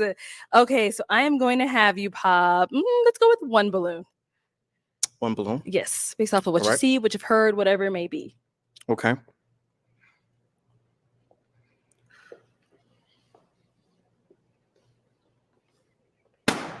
Okay. All right. Sorry. Why did we end up popping her balloon? Wow. Okay. Yeah. Let's see. Just I love her style, the black. Mainly, I think just initially just the physical attraction. Okay. Mhm. Okay. All right. Fair enough. But yeah, and I love the hair, the color, everything. I thought she was pretty cute myself. Thank you. Let's head on back. Okay, go ahead and ask our beautiful ladies another. Deontay, why are you gonna be? Why are you gonna get on her for the lashes? They're actually, for some reason, I don't know, but I think she makes those lashes work, Deontay. I don't know. Let me go back to her for a minute. I think she makes the lashes work. I mean, they look. Yeah, she makes it, especially with her dress, her black dress. Just initially just the physical attraction. Okay. Mhm. Okay. All right. Fair enough. But yeah, and I love the hair, the color, everything. Thank you. Let's head on back. Okay, go ahead and ask our beautiful ladies another question. Okay. If you was to describe yourself / your personality I'm as sorry, his voice. They're like wings. She could fly away. animal, what would it be? Wow. Let's start down there and then move Okay. back. All right, let's start with you. I think that I would be a cheetah. Okay. I feel like I am majestic and kind of fast in a way. All right. And yeah. Good. Right So for me, I would say probably a bird. All right. Because I feel like I have a free spirit. And like I mentioned before, I really like to enjoy life. So I would say a bird. Definitely like that answer. Over here.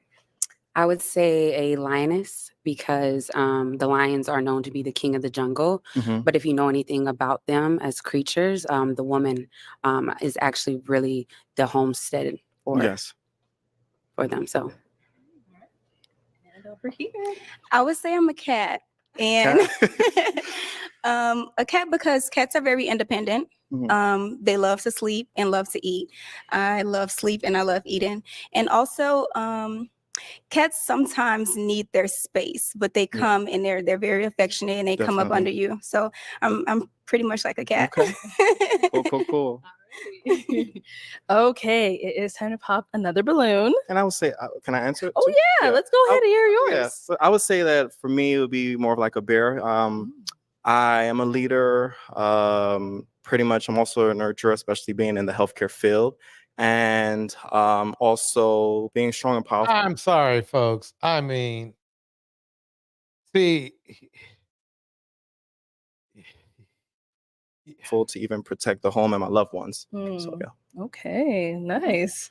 All right. So off of these responses you've heard, let's go ahead and pop one of this. It's not that he likes men, okay, which I'm convinced he likes men.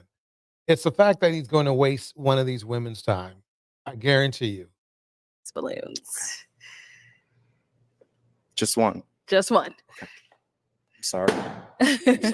All right. Why did we end up popping hers?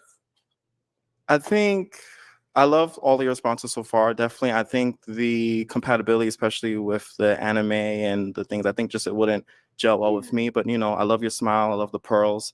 And yes, I just think off of the vibe. All right. And now, why did you have your balloon unpopped for him? I think that he has a really nice style.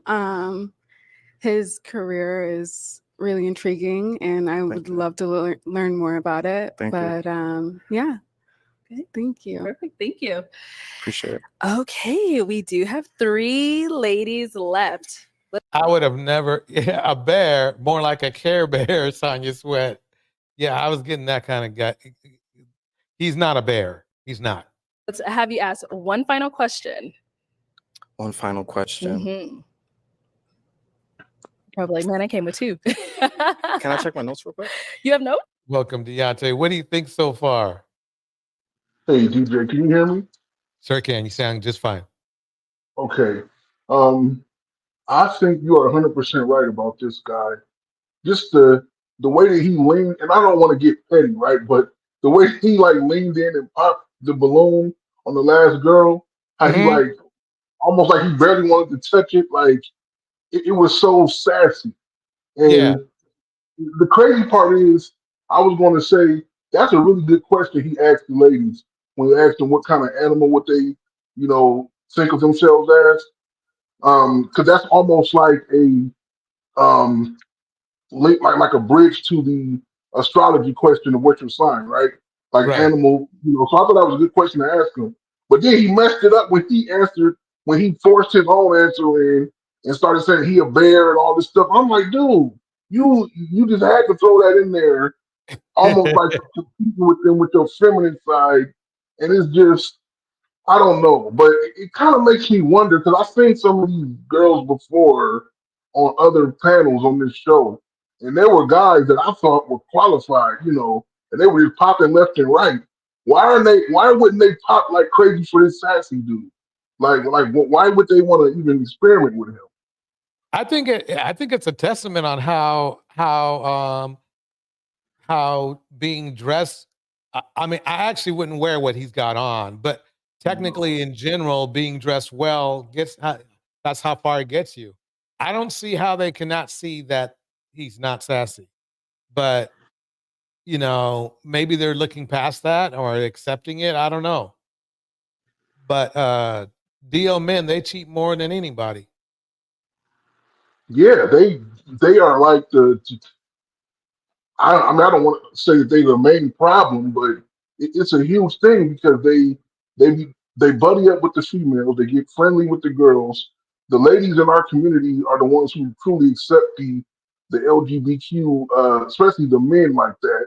And you know, Right. they go on little girls' trips, and I mean, they treat them like they're women.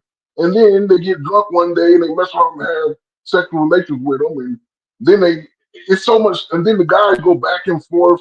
It's just, it's a mess. But yeah, they cause a lot of issues. That is very true.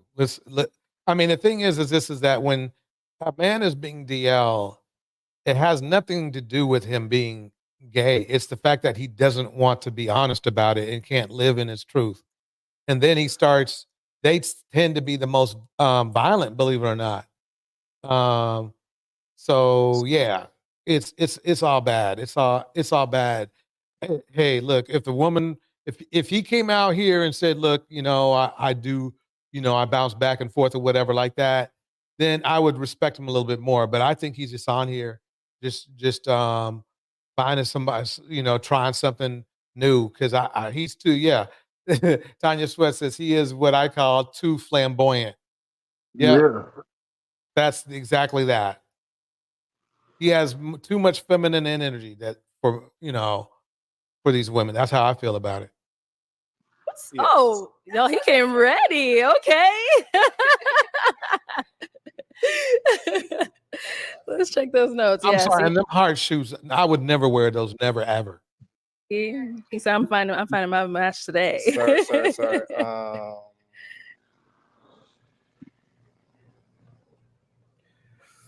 Okay, two-part question. Okay. But what are some qualities you look for in a partner? I mean, right there, just the way he speaks. I'm sorry, I just don't hear. And what do you feel are some elements for a successful relationship? Okay, let's start on over here. Some qualities I would look for in a partner is a man that's considerate, number one. A man who has some sort of relationship with a woman figure in his life. Okay. That shows me that, you understand women and femininity. Somebody who is loving, who loves affection, a leader, a man with a plan. I love intentional man. And the second part was Qualities of a partner? important things for a relationship. Correct, yeah. Communication, but comprehension along with communication, because you can have great communication within a relationship all day. True. But it's about, do you understand me when I'm talking, or do I understand you when you're talking? If it's something that bothers you, can I bring that to you, or can you bring it to me? Yes. And without arguing. And not every disagreement is an argument. So True. we're able to disagree with each other. Love that. Yeah. All right, let's hear from you. Okay. So I look for emotional intelligence. He doesn't like her for some reason. The dark skinned woman, who I find the most attractive actually. But let's see what else he's gonna say. Okay. In a man, and I know that's a very common phrase, and I think it's misused a little bit. Obviously, it's about understanding your partner, but I also think a component that a lot of people miss is understanding your own emotions and being able to articulate those and control them. So emotional intelligence on both of those levels. Yes. I also look for a man whose manhood is not grounded in anything external. Right. I Okay. want a man who is confident in his manhood and who he is, Yes. regardless of me or anybody else. And then I think, to answer your second question, what's important to me in a relationship is obviously communication, both ways, and also the ability to, again, communicate how you're feeling in a productive way. Yes. And then secondly, an ambitious man, right? Who's not intimidated by an ambitious woman. I'm a traditional woman, right? And I find that a lot of traditional men, although I am looking for a traditional man, they often are intimidated by an ambitious woman. So yes, got it. All right, let me pause right there. Deontay, which one of these women, these two women right here, would you choose?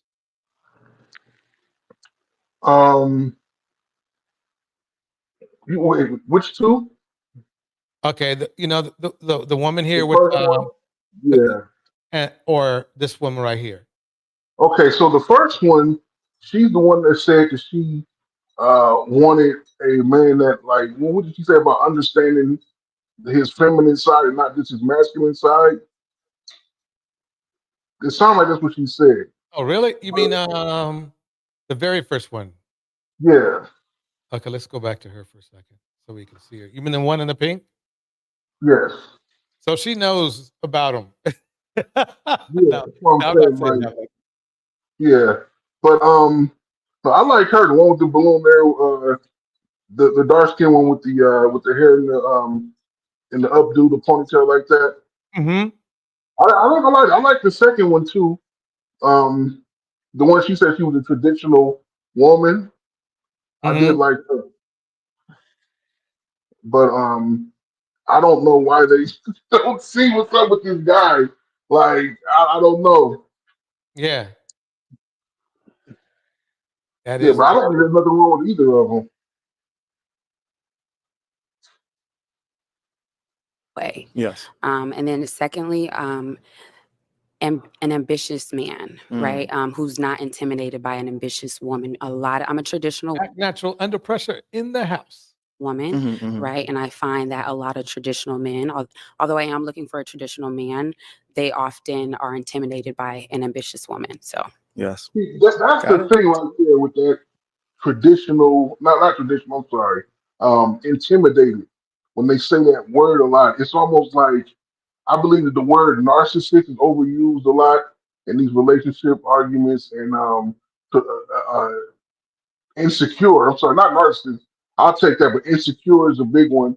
And then this one here, when they say intimidated, it's like Mm-hmm. a traditional man is a man who is, we talked about it before, is a man who believes that he's the protector and the provider, right? And he wants to be, it makes him proud to be the one to take care of his family, knowing that everything's together. And he wants to come home to a peaceful home after slaying the world every day. And that's pretty much what most traditional men would look at it as. And then if you have a woman who's traditional, she's the opposite of what her man is. She wants to be live a softer life, you know, handle things with the family, things like that. So when she says that she's a traditional woman, but at the same time she's ambitious, there's nothing wrong with being ambitious. But what she's really saying is that she wants to get out here and slay the world too. And one of the worst things, I believe the reason why the divorce rate is so high in this country, uh, especially as the decades pass by, is because men and women are starting to compete with each other, even when they're in relationships. So you'll have a husband and a wife who are coming home every day, competing with each other about their careers, how much money they're making, how high up the ladder they're climbing, and so I'm competing at work and I'm competing at home. Where's the peace for either of us? And I think that's the issue. Mm. Okay. Yeah. It's kind of weird. It's because really, I see your point, and and that's very that definitely comes up. But in other cultures, they do that all the time. I don't know about the competing part, but they both, are can be see. I've seen romantic partners or married people.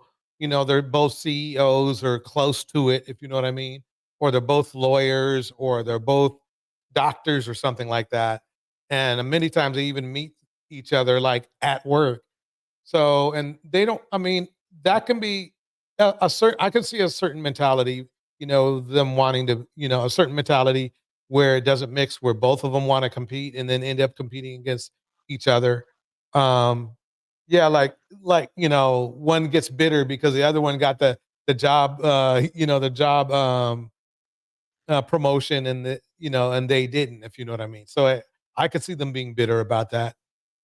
Yeah, So, and it's really specific to our community, the black people, because we're the only ones, if you look at the national media, where they say black women. They specifically point out black women when it comes to jobs, education, and then you juxtapose them to black men. You don't hear them saying, well, white women and white men or Chinese women. It's only about black men and black women. So when they come home and they're competing, and they're like, it's not even like they're doing it consciously. It's just happening like that. mhm. Especially when you go to these corporate jobs, they promote black women, especially LGBTQ black woman. Um, depending on the type of company it is. If it's a liberal company, if it's a conservative one, they don't care who you are. But it does become a competition. And Have you ever been in that situation before? I personally have not been in a situation like that because I haven't been married. Like, I haven't been married to a woman where me and her are in a situation like that. But I've definitely seen it though. Now, if we're talking about, I'm talking about married couples though, or at least couples who are together. I've seen a lot of single black men who don't have this issue, and obviously single black women who don't have this issue climbing up the ladder. But when they're together, and they don't have to work at the same company either. It's just the point is like they are talking about business all the time, and it's always about climbing higher and higher. And society puts a lot of pressure. Even now during this election, look how much pressure is being put on black women, basically forcing them to vote for Kamala without even looking at uh, her plans or policies, just because she's black.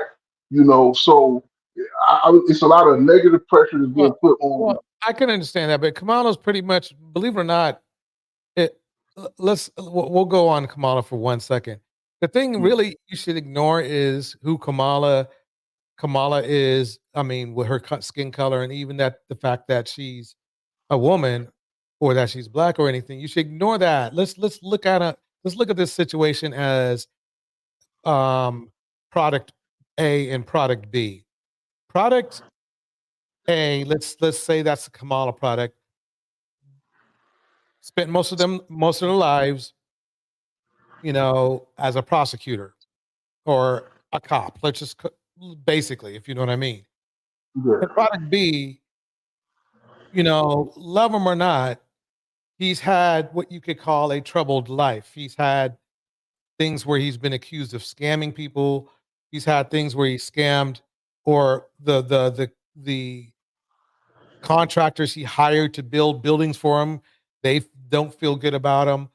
There's, he has 30 people who have come out and said that they were somehow either abused or essayed by him. Really, it comes down, really, right, quite honestly, it's like, if you even regardless of whatever, what should I say, political affiliation, do you want a cop or do you want a robber? Okay, because that's basically, if you go down to the nitty gritty, that's what it comes down to. Do you want to vote for a cop, or you do want to vote for a robber? A robber who has, a long list, a laundry list of people who feel slighted by him. You see what I'm saying? And on the other hand, you have a person who is a cop who a lot of people don't like cops. But the bottom line is this: that's why I kind of take the whole name thing out, and I just grit it down to the bottom line. Is like, who do you want running, the country? Somebody who has been questioned on whether they scam people or not, or somebody who may have put one or two people in jail they shouldn't have. You see what I'm saying?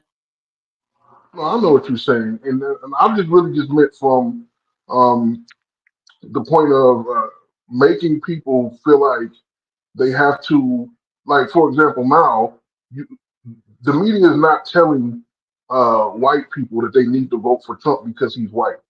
Like when Yeah, Barack, they are. when Yeah, they are. they're not literally saying that though. Is what I'm No, they're saying. not Like, literally saying it. yeah, but they are literally telling black people that they need to vote for Kamala because she's black. Now, when Barack went for office, that didn't happen either. They didn't tell white people you need to vote for Mitt Romney or John McCain because he's white.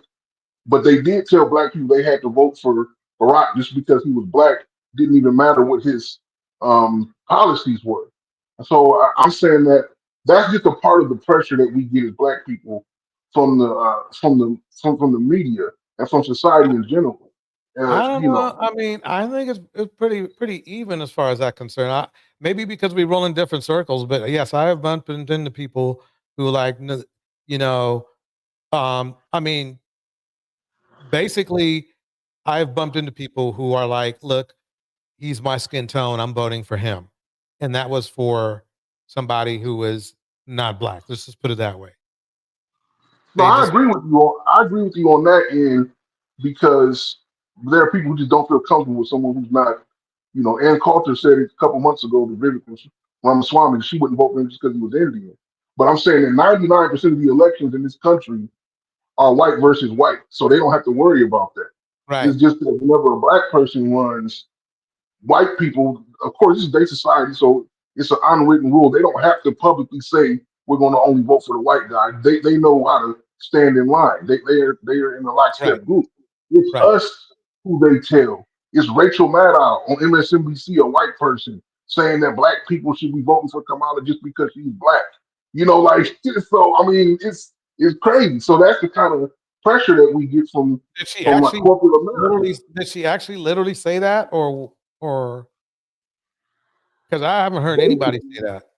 Oh yeah, basically, I mean, like, okay, I put it like this: they will use the words "black people vote because this person is black." I mean, and if you question it, Wait. Chris Are you Cuomo saying did that they literally said it? Like it came out of their mouth, you need to vote for this person because she's black. She didn't say. I can't remember a time when she literally just came out and said it like that. But I'll give you like Chris Cuomo. I mean, the motto when they say "Make America Great Again," right?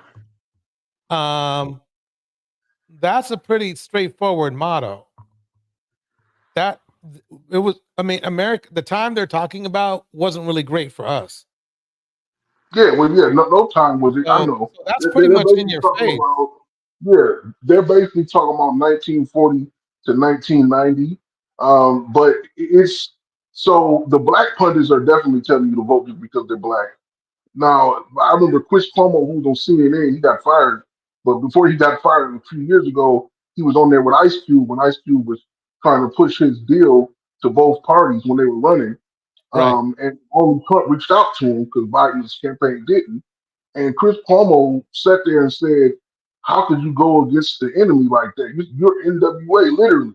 Like, so he didn't literally see and say physically, I mean, phonetically, you have to vote for him because you're black. But what else does that mean? You got a white man telling a black person I don't think it's the fact that Trump was Caucasian that he was saying the enemy. I think the guy was saying that because Trump has been. It's not like Trump is a cool to black people white person. You see what I'm saying? It's not like he's Keanu Reeves or somebody who cares about other people. Trump is pretty much the reason why people don't want to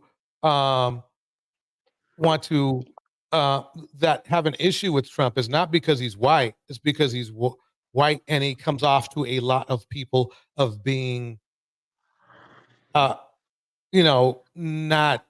nice to black people, and he has a history of not being nice to black people. Trump is arrogant. It's not just black people either. It's anybody who isn't. Trump is arrogant, ignorant, pompous asshole. No, well, it's not that. Let's ignore that because those are just personality traits. Let's look at what he's done. Number one, way back in the day when he was doing this property thing, right? He actually made a point of not, giving minority people a chance to even have an apartment in his buildings. It's not there was a whole case on it. So it's not like it's hearsay or it was a myth. This was something you can look up. You know what I mean? And that was the fact that he tried to put also the Central Park 5, he wanted them not only to go to jail, even though they were innocent at the time, but he wanted them put to death. So those two things is kind of, I don't care who said it. I mean, if it was, if it wouldn't matter whether the person was Caucasian or black. If they had a history like that, I wouldn't, that's a big concern I would have. Okay, no, I understand. Well, I tell you what, DJ. Next time, I didn't mean to derail us like this. Next time you have a close to the election, you have a political show. I'll definitely hop on and spar with you, man. Okay, that sounds Yeah. good. I appreciate that. Hey, Darnell, welcome to the show. Hey, how you doing, DJ?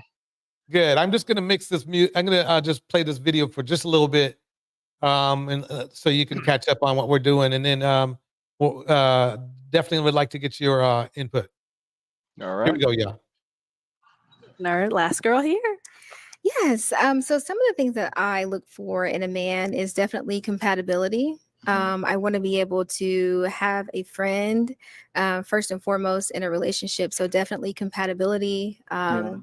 I also look for qualities, someone who has a relationship with God. So you mentioned being in church and those types of things. I do a lot of mentoring and tutoring of children, and I also am very active in the church community as well. And then also emotional intelligence. So one that has already been mentioned, but for me that's really huge because I want someone who is able to understand my emotions as a woman, understand my emotions as your partner. Yes. But also understand your own emotions and how to regulate those in conversations or conflict and things like that.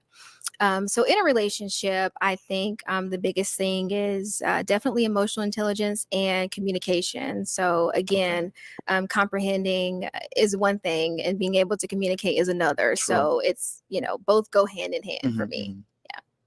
Definitely. Ooh, those are good responses. They are. They are. They came with the These heat. women have it together. These women have it together. That's for sure. Yes, they did. All right. So you do have to pop one of their balloons, unfortunately.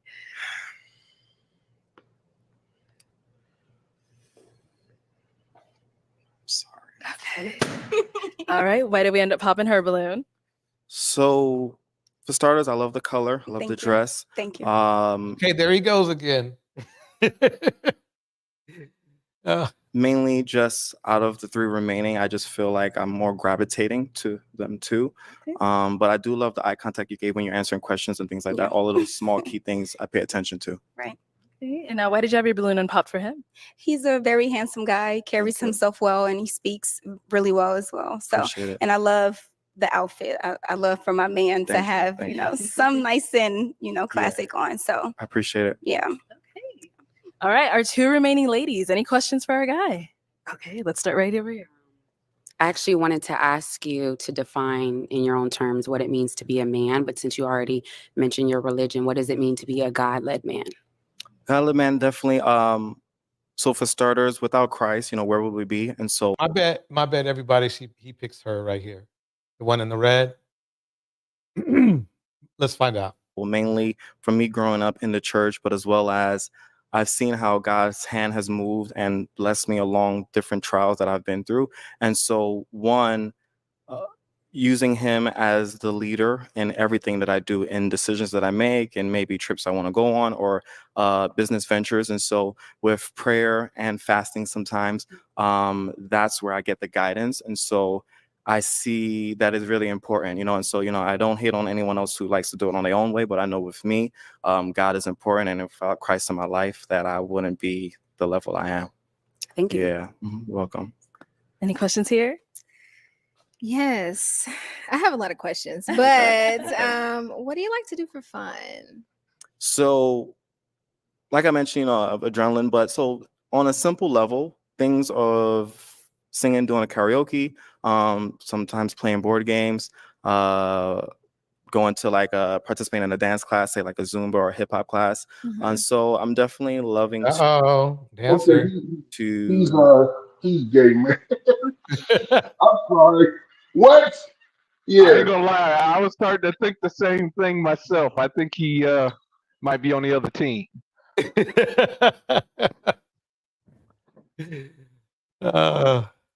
Switch things up. And so I don't like just a boring, stagnant life. And, there's beauty in all things. And so, yeah, those are a few things to list. Okay. Yeah. All right. Do you go out at all or anything like that as far as like a social life in that regard? Oh, yes. Yeah. A few of my family and friends label me as a social butterfly. Okay. And so, yes, I am more outside than not. There's rarely a day when I'm in 24 hours. Like that's not me. And so Okay. I'm all for the social events and sometimes even planning things outside or even church related too. Okay. Mhm. Okay. Ooh, y'all came with all the heat today. All right, it is time to pop one of their balloons. Who are we gonna pop? Can I ask one last question? Just on where they live. That's all. Okay, let's do that. That's a simple enough one. All right, where do you live? I'm actually nomadic. So like I said, I'm a therapist, but I work fully remote. Okay. So I travel wherever I plan on living. I'm currently staying in Texas, Okay. but that'll only be for a couple more weeks. Okay.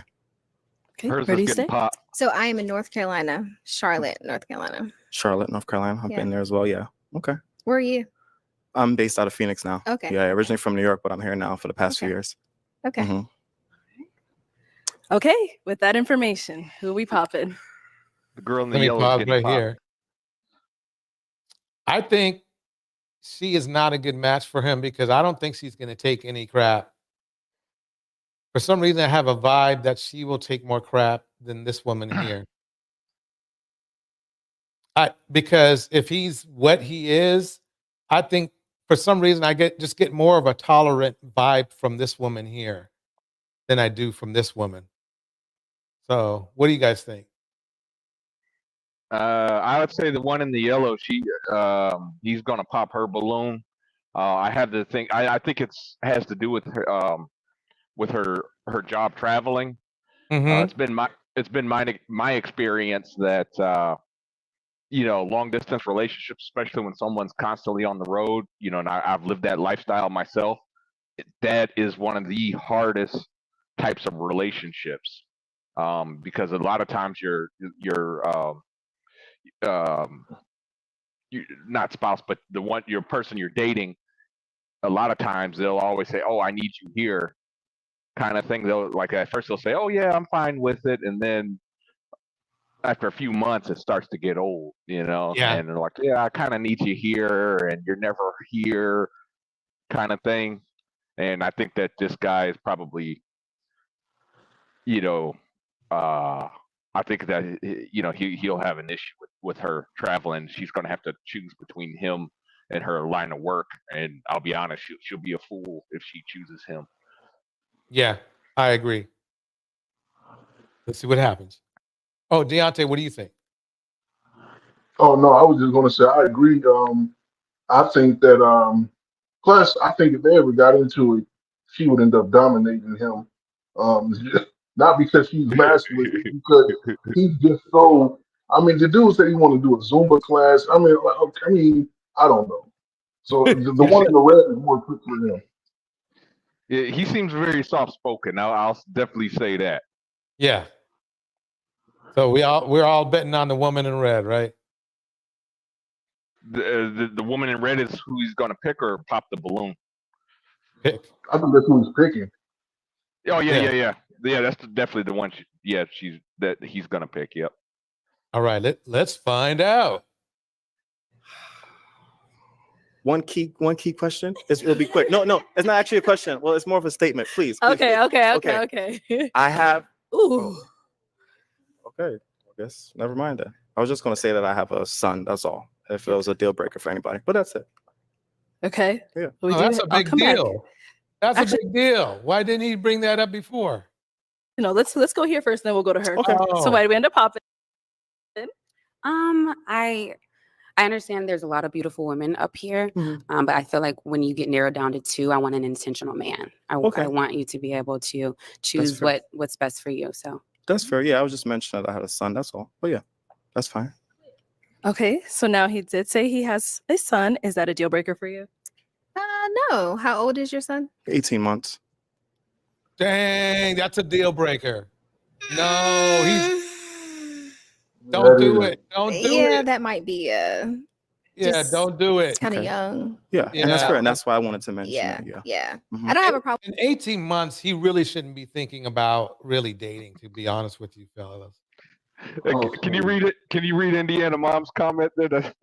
Yeah. Well, someone in the relationship needs to be the boss. No. It certainly won't be him. And he has a kid too, an 18-month-old kid. So I'm telling you, he should have started with that. Yeah, you know what, DJ? I come on this panel sometimes, and the ladies are always talking about how there are men who are lying and manipulating them into stuff, and I'm just like, okay, you got to be able to read it, right? But I'm not gonna lie to you. This is the guy they're talking about, right? Because he literally waited to the very last minute to drop a bomb on you, like, oh, by the way, I got an 18-month-old baby. Right. Even though y'all been thinking I'm the perfect guy this whole time. So this is, I mean, this is what you leave. Okay, see, if you're dealing with men like this, I understand women's issues. You know, you got a guy, he seems good, he's checking all the boxes, and then at the last minute, but usually the problem is after he done hit it, you know what I'm saying, a few times or whatever. Now he's saying, oh, by the way, I got a baby with a crazy 18-month-old, baby mom or something. But like this is crazy. Like, why would that's a complete? It's like, what did you expect her to do? Like he wouldn't. And the funny thing is, he wouldn't take that himself. If he was sitting up here with a woman who was perfect at every way, and at the last second she says, "Oh, by the way, I got an 18-month-old baby," he would pop her balloon too. So what was he thinking? Exactly. I mean, to me, it's like Angela put it well. Angela says this, it is like his son, it was an afterthought, which is true. He doesn't spend much time with his child. And it's true. You could say, well, that might not be. No, it's because he would have brought, if he was proud of his son, he would have, he would have flossed with his son. You see what I'm saying? But 18-month-old child, I mean, he still must have a relationship somehow with this woman. I mean, she just had his kid. I mean, what went wrong so much that you are literally dumped the mother of your son, your child, right? And you're so desperate you're on a dating show. But did he dump her or did she dump him? That's a good question. I have a feeling he dumped her. Just if we go statistically, he probably dumped her because what woman's going to, unless he was like mean to her, and I'm using a very nice word as mean now. If he was mean to his child's mother, then she might dump him. But that's still really kind of like, when you think about it, that's dumping by default, if you know what I mean. It's like he gave her no other option. But more than likely, I think he made somebody pregnant he didn't want to make pregnant. And voila. You see what I'm saying?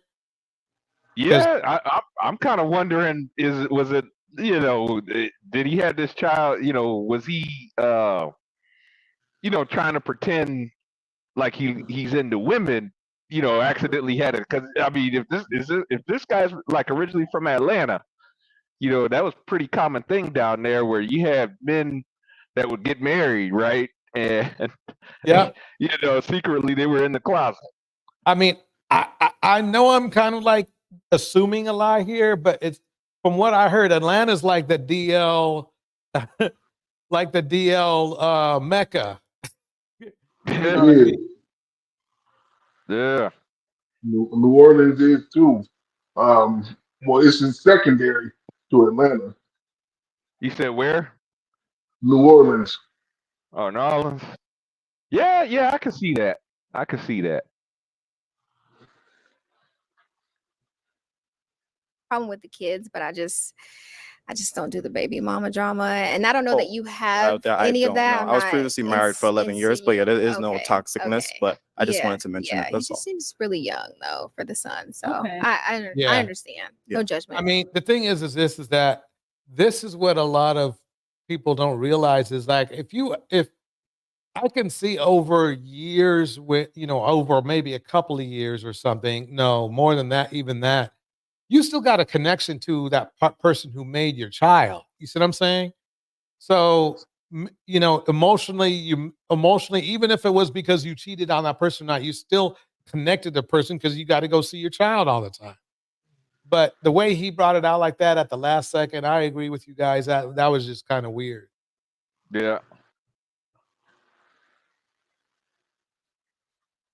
No, for sure. That's why I wanted You're to gonna share. pop. All right. Yeah. Okay. Let's head on back. Yeah, I just want to be honest. Yeah.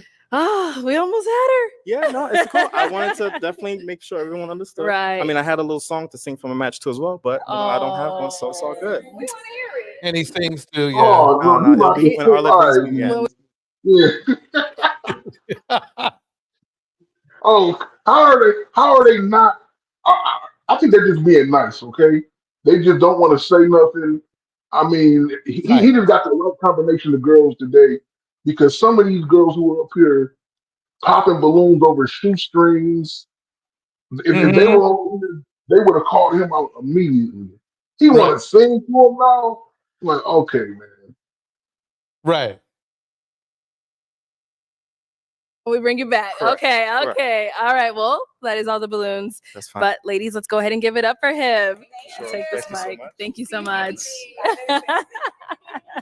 Yeah, that was all that was weird. Anyway, Okay, folks, let me pause it right there. That is actually it for tonight's show.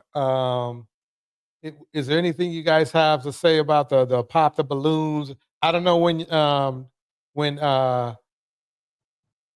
Darnell, how much of the overall show you've watched, but did you see the show that we were having on? Let me bring it up real quick.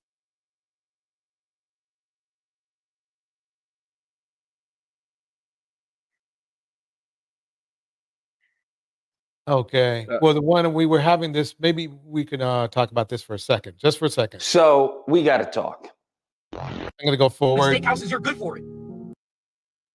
Now, in the video, lot to unpack. Let me just say, first things first, a lot of the things that he talks about in the video are cultural problems. And given the fact that the culture that is promoted to Black Americans is not our culture. This isn't our culture. This is a commercialization of our culture. It's a bastardization. That's why I call it. And the people who have bastardized our culture, they don't care about the Black family. They don't care about the youth. They don't care about the detriment to the collective. They don't care if it's absolutely destroying us. They don't care at all. All they care about. Why did he only show Black female rappers? Let me keep going. Is making their dollar, making their money. What has happened is that this culture has been, synonymous with us. All the degeneracy that they have passed, that they have profited from, is now being, labeled as us, as who we are, and this is what we do. And I think that's disgusting. When he talks about role models, he says, hey, my chick listens to Taylor Swift, your chick listens to Megan Thee Stallion. I get what he's saying, but at the same time, let me just say this. I would argue that the Taylor Swift, I don't know Taylor Swift's music, but I'm assuming that it's some type of romanticism and, talking about breakups and stuff like that. That type of music can be just as harmful in a relationship as the Megan Thee Stallion, because there are many of women out there who have this Disney theory, okay? And the Disney theory is, hey, this is how the relationship's supposed to go. This is how he's supposed to treat me. This is how I'm supposed. I can tell he absolutely knows nothing about a relationship. Yeah, if you're gonna say that Taylor Swift's music is just as harmful as some of the stuff you see in the Black community in rap music, I mean, come on, Right. No way, Right. That's ludicrous. Yeah, he's a personality. I can see how he got popular because whatever. But is he Red Pill, Darnell? Do you know? What's his name? The amazing Lucas. I haven't heard of him. I mean, he might be, but I haven't heard of him. Okay. Yeah, he. But I'll be honest with you, DJ Torch. I don't think. I think there's a lot of people jumping ship out of the red pill right now. Really? Did you see Donovan Sharp's live yesterday? I think it's yesterday, or it might have been the day before. Uh-oh. What happened? Oh man, I'll give you the Cliff Note version, but basically, I think he's on a whole new grift. I mean, he's calling the red pill people, the same people that he was encouraging, don't get married, don't marry single moms, all this other stuff. I'm glad I'm married, and these you can't just sit here and have sex with all these different women, and you got to settle down. Oh I man. was like, yeah. I mean, this guy, he just flipped the script. I mean, what he was saying didn't really sound bad. The problem is, I know it's BS. Yeah. Yeah. I can't. Hey, I can't. You know me. I ain't gonna argue that. I mean, DJ. I mean, you've seen some of his content, right? Yes, I have. I've played some of it. Yeah. Yeah. When was he ever talking about men settling down and not being promiscuous and all this other stuff? When was he ever saying that? He No, was saying the exact opposite. Yeah. In fact, I would say that I've heard him shame men that were married more than shaming men that weren't. So yeah. Yeah, exactly. So yeah, I mean, I didn't mean to bring it up, but I was just about Donovan Sharp, but yeah, but basically, so as far as just not a good time to be in the red pill right now. It's looking bad. Okay.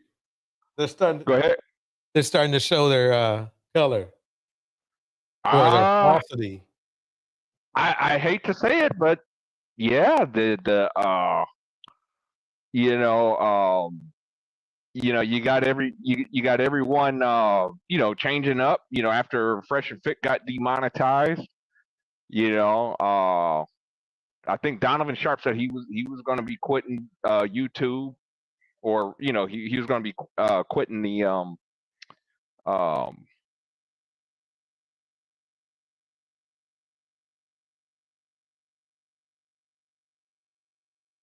Still there? Hello?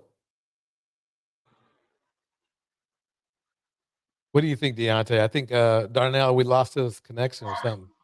Oh, but I just want to say I do I'm agree still with here. him. I think. I'm sorry. No, go ahead. You Go back? ahead. Oh, Yeah. okay. I think that it's I think it's just getting old, man. I mean, it's been a few years since Kevin Samuels died, and he really is the one who uh who pushed it to the commercial front. I mean, of all the red pill guys, he was the one that made it to the TV, on BET and on that ATL show. Um, Everybody pretty much knew who he was. Uh, and I gotta tell you, even after him being gone for 2 years, he's still the biggest person in the space. You know what I'm saying? It's crazy. So, but and nobody else could keep up with him, and it just got old. Fresh and Fit got old because their gimmick is they bring in a bunch of 18 to 24-year-old, models who are making ridiculous money off of their bodies, and they're always going to justify that at that age. You know what I'm saying? So it's like, and I remember how I thought when I was that young too. Like, if I was making hundreds of thousands of dollars off of my body, I didn't have to do nothing but just do sexual acts on a camera, especially in a world where the liberal media promotes that now. And they, you know what I'm saying? Like, I wouldn't care about the future either. So, yeah, I wouldn't care about, these kids don't think about that today. They don't think about what's going to happen when they turn 30, 40, 50 and older. They think that life is right now at 22 and that's it. But they exploited that. And everybody else, I mean, it's just a bunch of foolishness for real. So I think it's just dying off. It's always going to have its space, like MLB baseball. It's nowhere near as popular as it used to be. It's always going to have its space, though. Right. That's a good analogy. Very good. Yeah. Yeah. To be honest, when it came to Fresh and Fit, I mean, as far as I think it was more or less their the hypocrisy. Fresh getting caught up. I mean, not once but twice with gold digging women. Not to say that all women are gold diggers or anything, but let's face it, these were women these were what's that website? Seeking Arrangements. These were women he picked up on seeking arrangements. Then he lies, and tries to say, well, we always said we pick up girls on seeking arrangements all the time, but we're not paying them. Then when the Asian woman came out, come to find out, yeah, you was paying for it. I mean, it's one of those things. Like I said, they just reminded me of those horrible NCOs in the military that used to, tell you to do something, tell you not to do something, and they were doing the very same thing they told you not to do. I mean, can you imagine going to a church where the preacher says you shouldn't go to the strip club, you shouldn't go to the casino, you shouldn't consume alcohol, but he's in all three places doing all, drinking alcohol. And they do that too, though. That's crazy. Yeah. I mean, you wouldn't follow that guy. And I think that's where Fresh and Fit, I think that's definitely where they went wrong. I mean, as far as their show format, because, I mean, you are right, though. It did kind of get old, because especially when you were watching, if you watch Fresh and Fit as long as I had, I mean, I had quit watching the After Hours show sometime last year. Actually, I think it was the end of 2022 is when I quit watching it just kind of became, you seen one After Hours show, you done seen them all. True. That is true. Mm-hmm. Well, everybody, I'm gonna call it a night.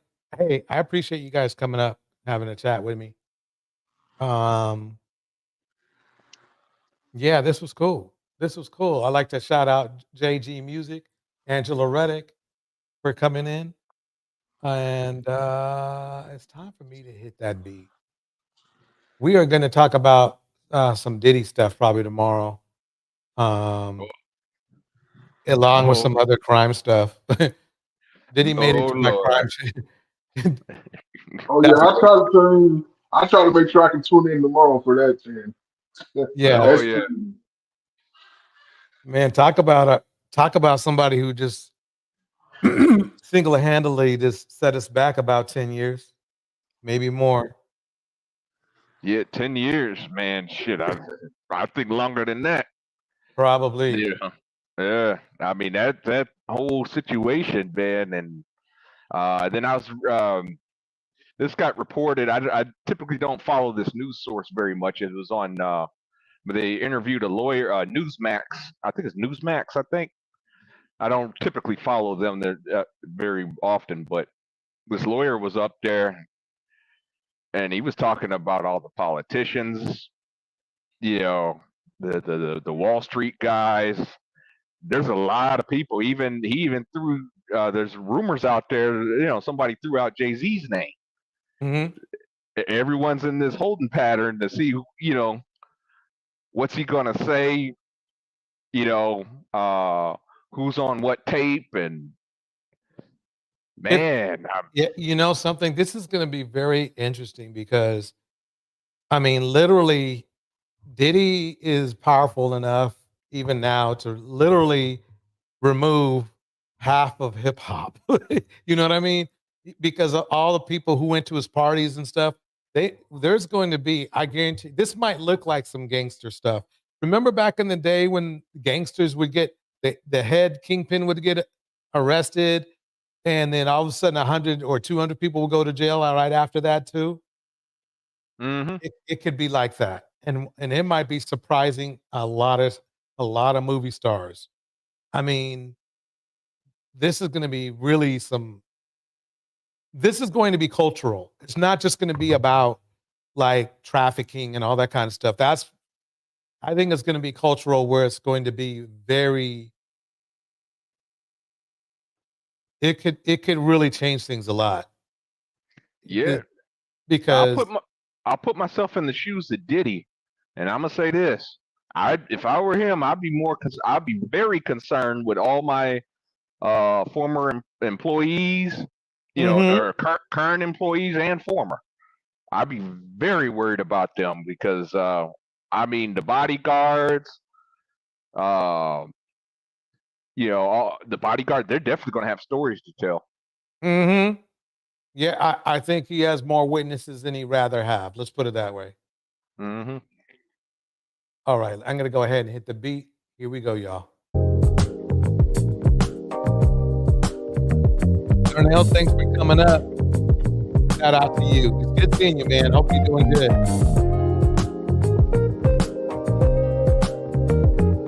All right.